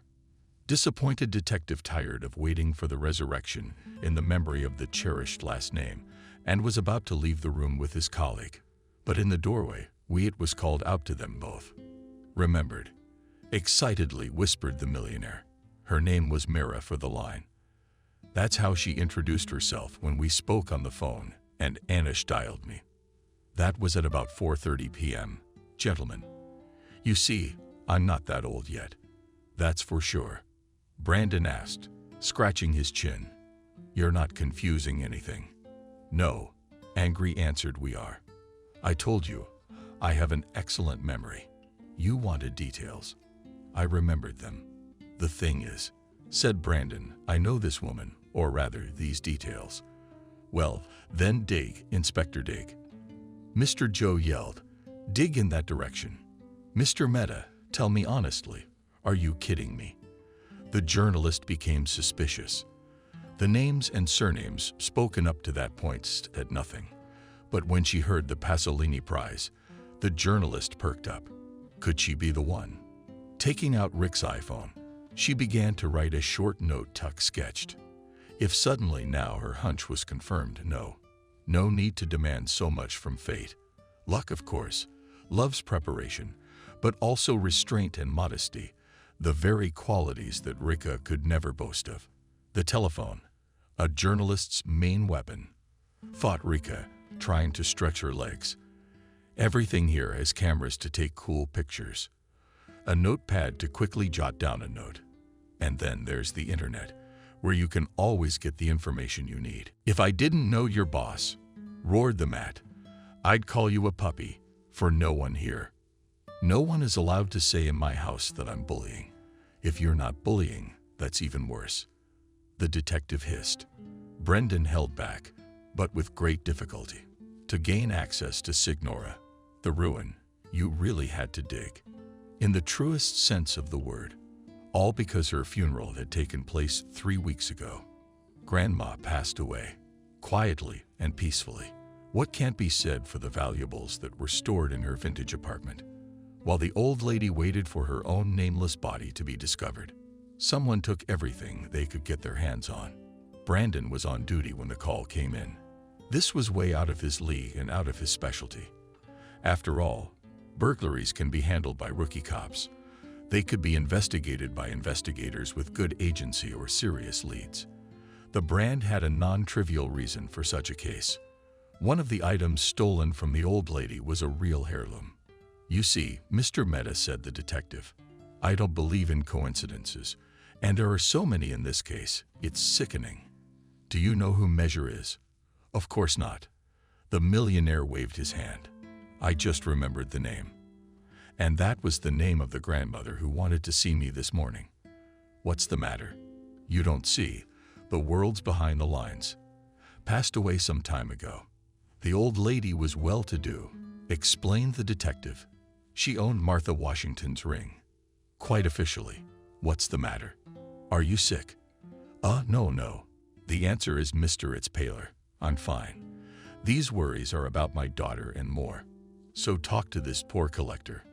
You see, Martha Washington's ring is a real heirloom, said Brandon. Oh, come on, I'm sorry. We're just wasting time. We got work to do. Let's go to the walls. No. Tell me, the millionaire asked. I'm very curious. What's the deal with this ill-fated ring? All right, it won't take long anyway. Brandon waved his hand. That ring is worth an insane amount of money. The entire state police are focused on finding it. Shortly before the mayor's death, the line was going to donate it to the National Museum. It was a long negotiation, but alas, and what are the penalties for a man who stole such a ring? We asked in as calm a voice as possible. I don't know. Probably, shrugged Brandon. I think that the kidnappers simply do not realize what treasure has fallen into his dirty clutches. You see, a trinket like that might be worth 1,010,000 or 20. Yeah, you could get killed for something like that. Mister, this is bad for you. The millionaire collapsed on the floor. Stanley, who had hitherto remained silent, ran up to the millionaire and grabbed him by the shoulders. Took his pulse. Everything was normal. The cops looked at each other. Mr. Jones sat up, rubbing his temples. We need to talk. Mata whispered. No time to talk to my lawyer, Brandon said gruffly. This is your daughter's life we're talking about. If you have something to say, spit it out right now. I saw that ring, said the millionaire. He was terrified that he had brought his daughter to the brink of death himself. Had you seen it? Surprised Detective Brandon. When I bought that ring. Mata whispered. You did, but I had no idea it was stolen. No idea. Then why did you buy it? Asked the cop. Don't you understand? The millionaire waved his hand. If you, like me and my parents, had been in the skin of a migrant, when I got my American passport, I swore that I would never leave this country and I would never cede it to anyone. And the ring of the wife of the first president, Hugo. Stanley smiled. And those, shall we say, Antique lovers knew what they were selling you. Yes, they did. Shrugged Mata's shoulders. Oh, shit. I'm the one who told them I was going to give my daughter a gift for her daughter.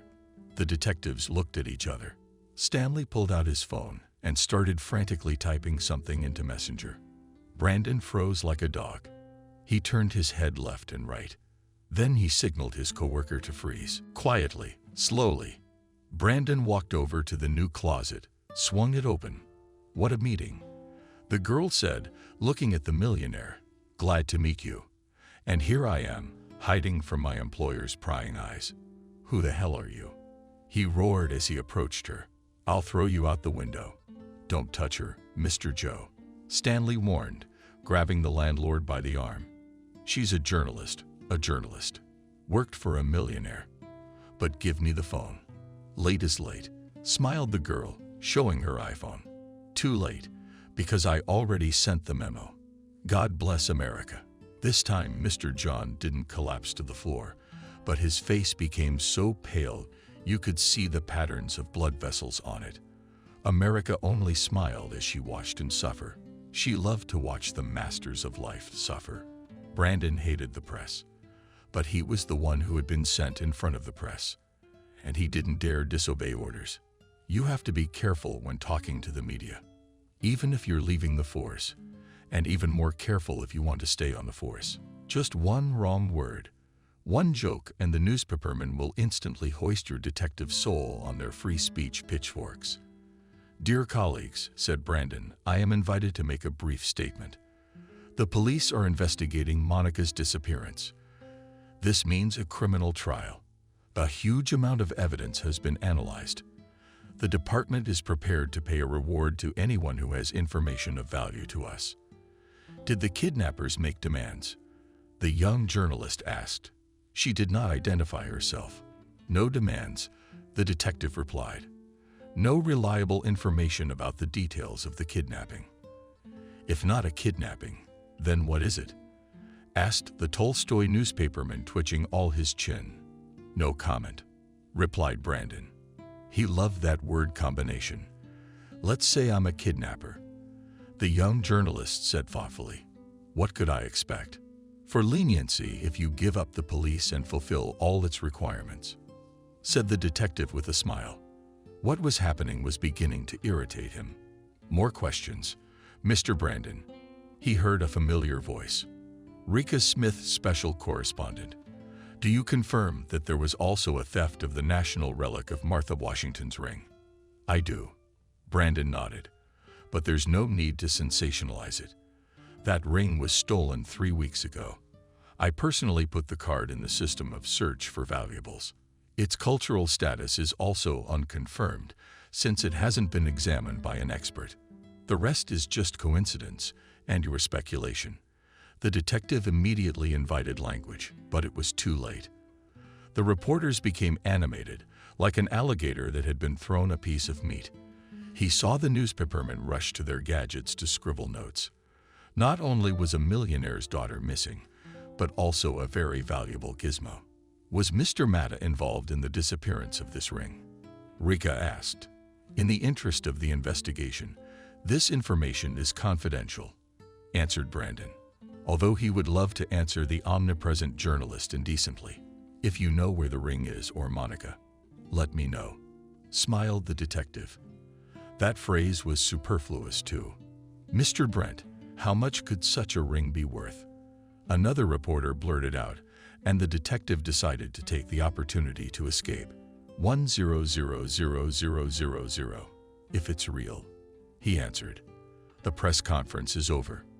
God bless America and give us all strength." At this time, Mr. This was reading an article about himself, instantly covered in sweat.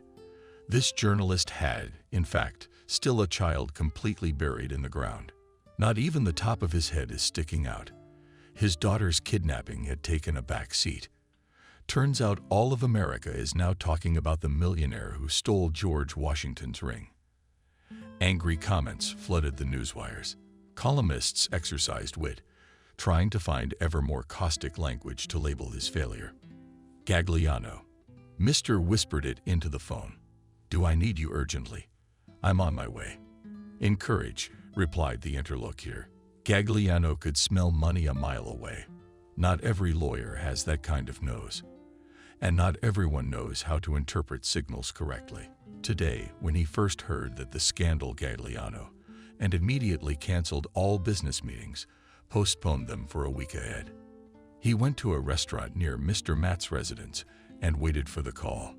When the driver took him to the mansion, the lawyer asked him to stop at a newsstand. So he bought a fresh press, sat in the back seat of his Rolls-Royce, and began flipping through the pages.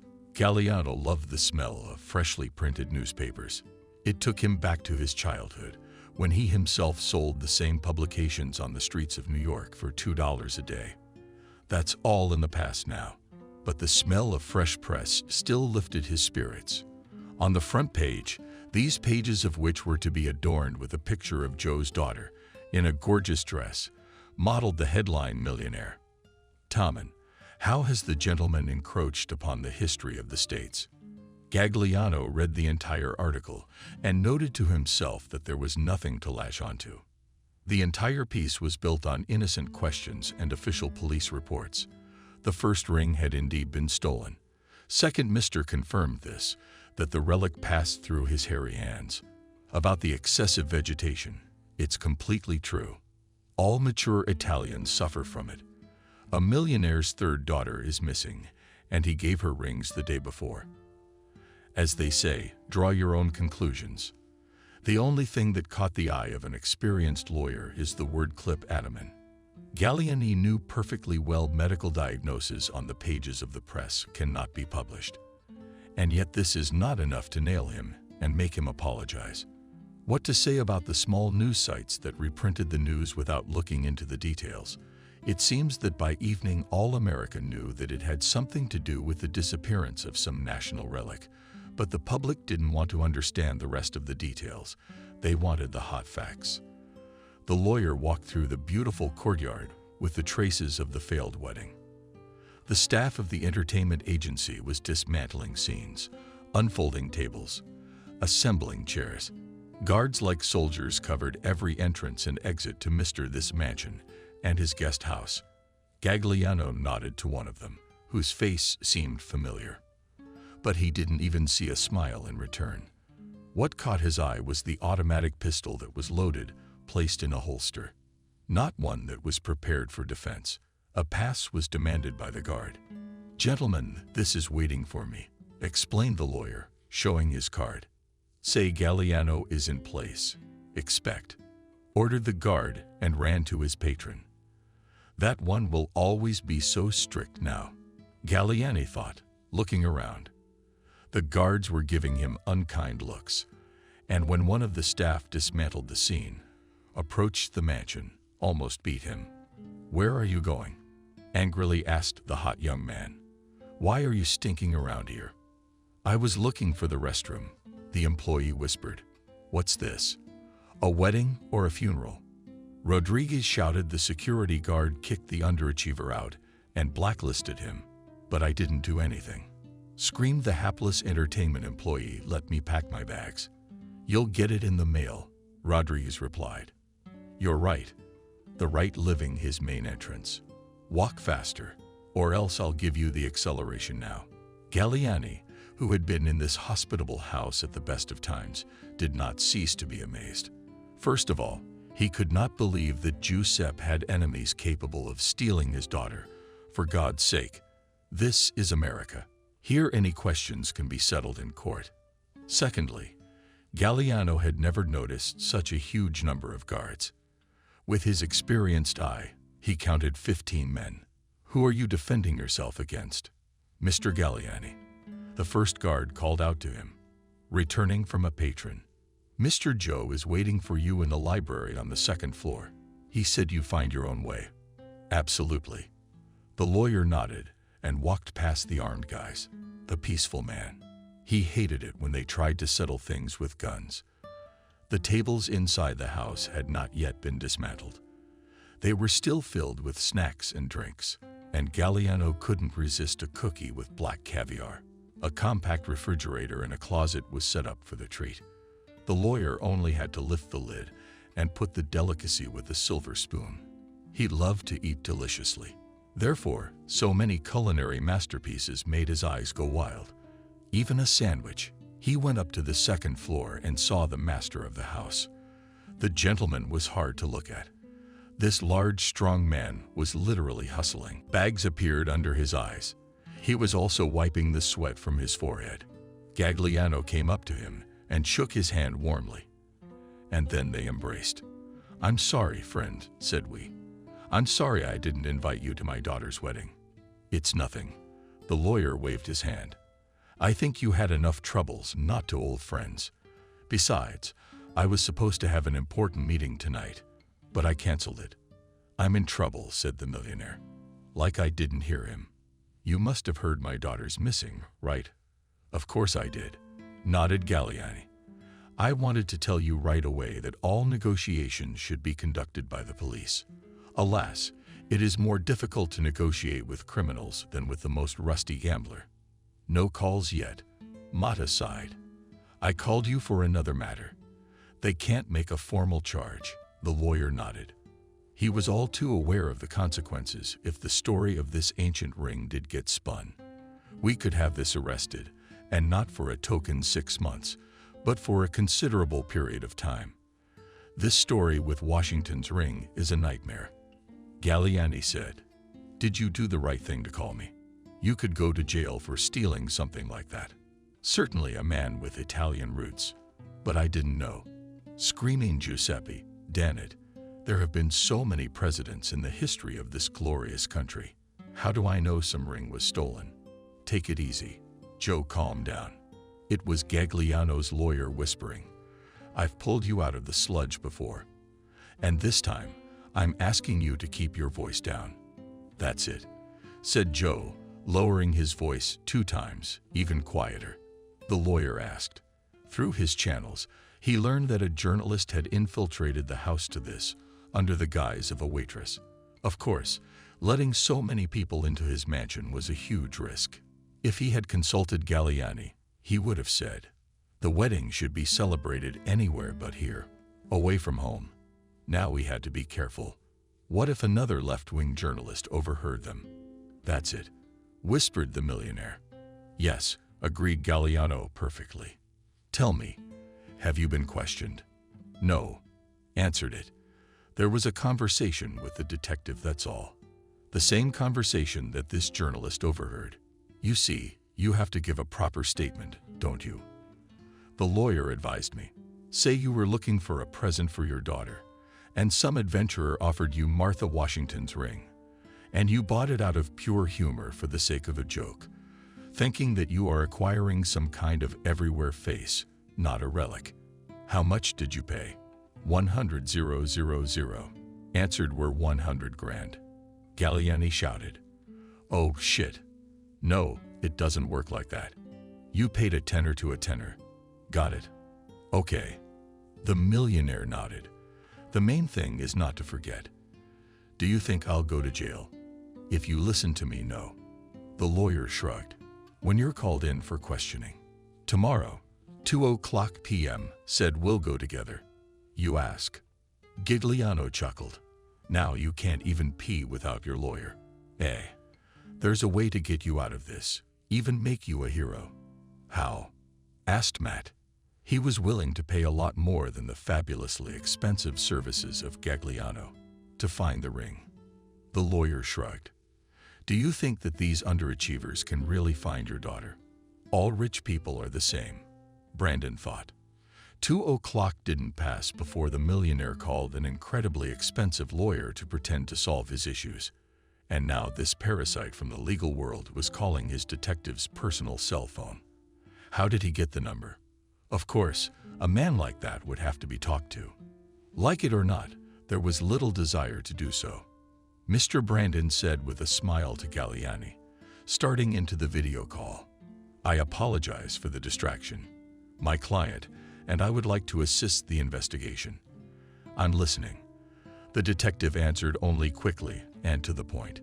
"We're still looking for Monica." That's what Mr. Joy wanted to say a few words about. The lawyer smiled. He turned the cameras on the millionaire. "Mister, it's like he's gotten older, hustling." "Detective." Brandon grinned gloatingly to himself. "The rich cry too." "No, they cry when it becomes obvious that money can't buy something. Like going back in time and righting wrongs." The detective said it, but his voice sounded rusty. "Martha Washington's ring, or rather, allegedly Martha's ring, allegedly Martha. Alleged ring." "Stop wasting my time." Brandon exploded. "We're not talking off the record here. Anyway, it's a goddamn ring. 2 guys brought it to me," said the millionaire. "Tom, the former head of security, set me up with them. I fired him today." Brandon's used to his clients not telling him the truth. But when it comes to his daughter, maybe if he'd gotten this information a few hours ago, they'd have moved forward with the investigation by now. Brand sighed and set his tongues, singing indignation within himself. Already he had said something. "What were their names?" "I really don't know these people's names," Matta said. "Real names.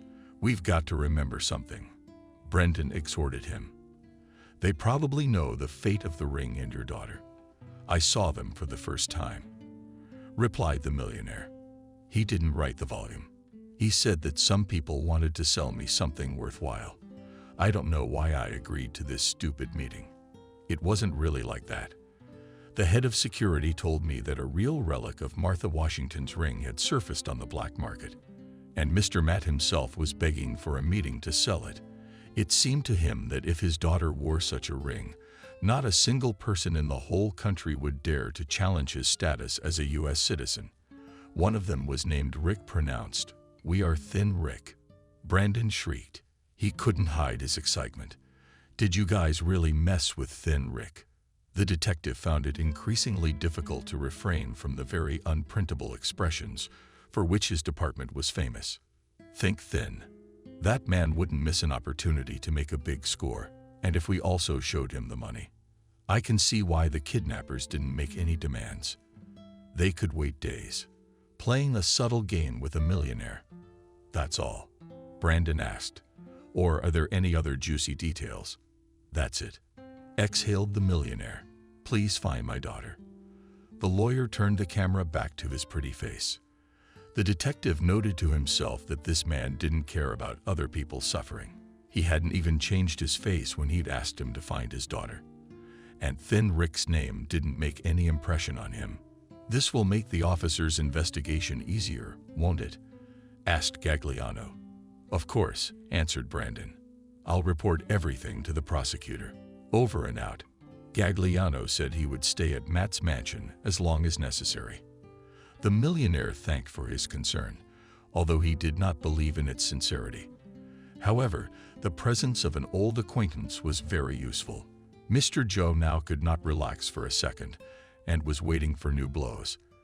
Leaving aside the Italian wine, the maitre d' ordered to serve him a bottle of whiskey. He began to consume this drink to recover a little, and at the same time to calculate the losses. So, the wedding of his daughter did not take place. So we can forget about reaching new financial frontiers. Convert the influence in square kilometers of offices and residential apartments will not work. Speaking of influence, after a series of scathing articles, Mr. Matta will be shunned like a leper. He's seen it here in the West. They called it ostracism, a culture, an abolitionist culture. Luckily for him, he doesn't have to get movie roles or seek contact with the crowd. So he can just leave managerial positions formally and go into the shadows, and from there he can keep pulling strings. Finally, the most important attack is the risk of ending up behind bars. We've been kicking ourselves for telling detectives about the ring without consulting Gagliano. There was no doubt that the whole thing was played by professionals. First, they forced him to buy the ring, taking advantage of his provincial complexes. Then they sent some actress disguised as an old lady. They set it up so he'd kick her out, but he'd remember her name. And then they stole his daughter. The problem is, he's Giuseppe. It's still at the mercy of unknown intruders. For now, he remains a piece on the chessboard. They continue their game and will soon want the prize money. 1,010,000 at least. That's when he'll show them what Italian integrity is all about. He'll agree to any demands, find the money, and then the wheels will turn. Not a single person will be able to avoid answering what he will do with them. Oh, at this time, a gentleman who was far inferior to us in terms of volume and capital structure was drinking whiskey on the same occasion. But unlike Mr. Joe, he was celebrating success, not counting his losses. In just 2 moves, not just to humiliate his opponent, but to destroy him. Of course, not everything went exactly as the calculating Italian had planned. Some points had to be adjusted on the fly. But revenge, the very dish that should be served cold, turned out to be really juicy. Reading the newspaper headlines and angry comments, Cutthese reveled in their victory. The only question that kept him on his toes was, where had the girl gone? He had actually thought about her kidnapping, had kept the possibility in his mind all along, and had even embedded his own man in the entourage. However, there's no way for those fools to prove anything. Therefore, Mr. Elizabeth only had to sing along with whiskey, eat pickled olives and laugh, rejoicing in his brilliant plan. He'll find the girl, as long as someone who plays his own game doesn't interfere in this story. The clock struck 12. Stanley and Brendan continued to sit in the office, analyzing the information. The kidnapping required total concentration as the clock ticked down. In such moments of peak time, one descends to the bottom of Maslow's pyramid of needs. After a week of work at the reel, Stanley was ready to sell his soul for a hot shower and a bed with fresh linen. That's the reason he's quitting. And Brandon seemed to be able to endure any hardship, not a man but a machine. He held a complex dialogue with 3 informants at once. This job was like a chess game with several opponents at the same time, and Brendan was nearing the endgame, moving into the endgame. He's about to checkmate and checkmate at the same time. "Bingo!" shouted the detective. "I found her." "Who?" Stanley was surprised. "Our girl," answered Brandon. "But it's gonna cost me a lot of money." "Oh well, let's get in the transport. We're gonna get her. Just the 2 of us?" Stanley asked. "Are you crazy? Let's call in a SWAT team for force support. I've got 2 flak jackets in the trunk," Brandon shrugged. "And a shotgun. You can take the helmet if you want." "I'm not going anywhere," Stanley cut him off. "I've already dropped a support request from mine." Brandon smiled. "Or I'll go alone." With those words, he slipped his jacket over his shoulders and rushed out the door. Stanley cursed, put his hat on his head, and ran after him. Brandon, in spite of his stature, was moving very righteously. Stanley rushed after him on his long legs, cursing his partner. "Where'd you get the information?" he asked. "And what's the rush?" "From an informant," answered Brandon. "We got about 20 minutes, no more."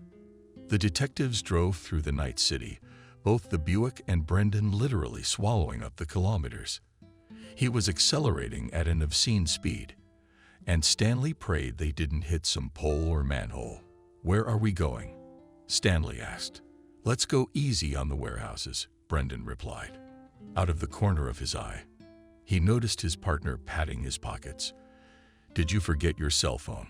"Uh-huh," Stanley nodded. "Oh, shit. This is all your fault." "While we were running down the stairs, I dropped the boss," Brandon replied. "Didn't you get Churko off in time?" Stanley was silent. They drove into some kind of industrial development. In the dark, the detective couldn't recognize the place anyway. Brandon turned off the engine. Quietly, without slamming the doors, they walked to the trunk. Brand handed him the body armor helmet and picked up the shotgun himself. "Tell me honestly," Stan said, "what's your deal with the river?" "What?" the detective snapped at him. "Did we come here for the girl or what?" Brandon answered, smiling slyly at the girl. "We're after Warehouse 48. That's what the informant said." Out of the corner of his eye, Brandon saw Stanley slam himself back into his pocket to get his cell phone. The detective smiled. "That's how it is. You live with a man for years, and he's a two-faced rat, ready to sell you out for 30 dimes, or something even cheaper. Didn't you tell the river where we were going to torture our millionaire? Brandon continued, filling the shotgun with ammo. She would never have guessed it herself. Go to hell, said Stanley. I didn't do anything, and you hid my phone. I didn't. No. Brandon smiled, adjusting his armor, which barely fit his large belly. Just put it in a drawer so you forget it. And now what? Stanley asked. You gonna turn me in? No, worse, said his partner. We find the girl. I'll file a report and go back to your corrupt journalists. He jerked the bolt spectacularly, putting a cartridge in the snick, though the movement was unnecessary. Brandon already knew he wouldn't have to shoot, but he wanted to impress Stanley and show what a beautiful world he was losing. Real male friendship instead of fried facts, instead of stray coins.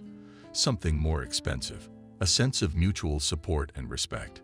Follow me, Brandon ordered, turning on the flashlight on his shotgun. Together, they stole from around the underground level. Warehouse 48 wasn't hard to find. There was a strip of light shining out from under the door, and someone was playing music inside. Perfect place to rehearse. There was no one around at this time of day. The nearest apartment buildings were miles away. As he got closer and closer to the cherished warehouse, Brandon began to worry that the informant had deceived him. He could hear the gentle strumming of guitars and charming duets of male and female voices. Stanley fell behind. What a rat thought. Brandon hadn't even left yet, and already he was starting to care so much about his own ass.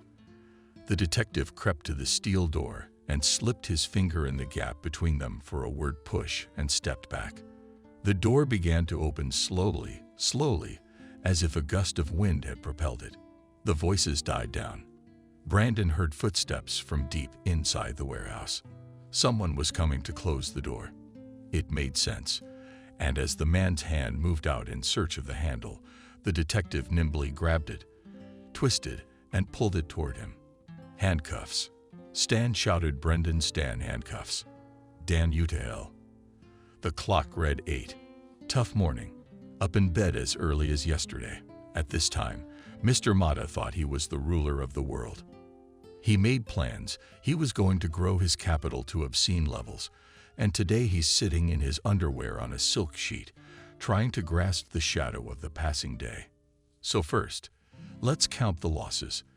George Rossi called their longtime friendship a mistake and asked not to bother him again. Charles Bianchi publicly disavowed the awarding of a multi-million-dollar contract. Giovanni Greca called to apologize, and for a long 5 minutes told why this conversation would be the last. Luca Moretti ordered a column in 5 leading media outlets on the coast to angrily denounce his former business partner. So it is in all mortal sins, but he had a less than pleasant conversation with Mr. Rinaldi yesterday. Add to that a dozen other, not financial sharks, but a little smaller fish, which yesterday rushed away from him. Yeah, it's time to declare bankruptcy. No, he's got some savings. Enough to live comfortably, enough to travel. He'll have to keep 2 or 3 of the security detail down to the secretary. It's a girl with a funny name of Alex. He liked it, just as long as she doesn't go telling the media about harassment right now. No, she's not. But his biggest loss was Monica, his daughter, his greatest treasure, still out of reach. What if the mysterious kidnappers found out what relic he gave her and thought the ransom was a lie? Or now they're going to try to screw him over for a sum he doesn't have. There was another possibility. Let the minuscule that the daughter was found just shy of calling early in the morning or did not want to tell the terrible news. Mr. Id remembered that Detective Brenton left his phone and urged to call almost any time of day or night. Well, 800 hours is the legal time to call. He dialed the number, and the cop picked up the phone the second he did. Did you find my daughter? No preamble, asked Mr. Matt. In just one day he had lost so much of what he held dear. Yes, answered Brandon, briefly. Found. Then why did Mr. Mita whisper? Why didn't you call? At 200 hours, you showed up for questioning. The detective was lazy. That's when you'll find out. She's alive. The millionaire asked fearfully. Fortunately, yes, replied the detective. No more comments on the phone. The receiver beeped and the connection was cut off. It threw the expensive phone into the wall in a rage. The iPhone bounced on the parquet and like a frog jumped several times. The screen was covered with a network of cracks. Shouted he, and to me ran. When the frightened girl ran into the bedroom, he said, "Call that rascal, call him right now. Wait a minute. Call him in a few minutes. Come here, darling, I've got something to do." "I'm listening." Says, "Mister, if I find out it was you who hissed, that's if I find out it was me." Calmly replied my nemesis I. Who else was ever going to hear someone? "If I called you, don't play games with me. You kidnapped my daughter." The millionaire stretched angrily. "You planted that ring on me, but you're like a child. I'm not going to talk to you on the phone. Unlike you, Joe, I know all too well the kind of cells that chatty businessmen go to. If I find out you're the one who whispered it, that you set this whole thing up, oh my God, you really don't know anything." I was surprised. "No," Joe answered, completely confused. "And about my nephew, too?" Asked his date. "No, but then quickly go to the main entrance of your pseudo-American mansion. Come on, let's go before it's too late." And hung up. We thought it would be very Italian to shoot him when he's alone and unprotected in such an open place. But he wasn't afraid of death anymore.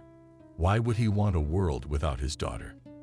And the capital that made a descendant of immigrants with a family name.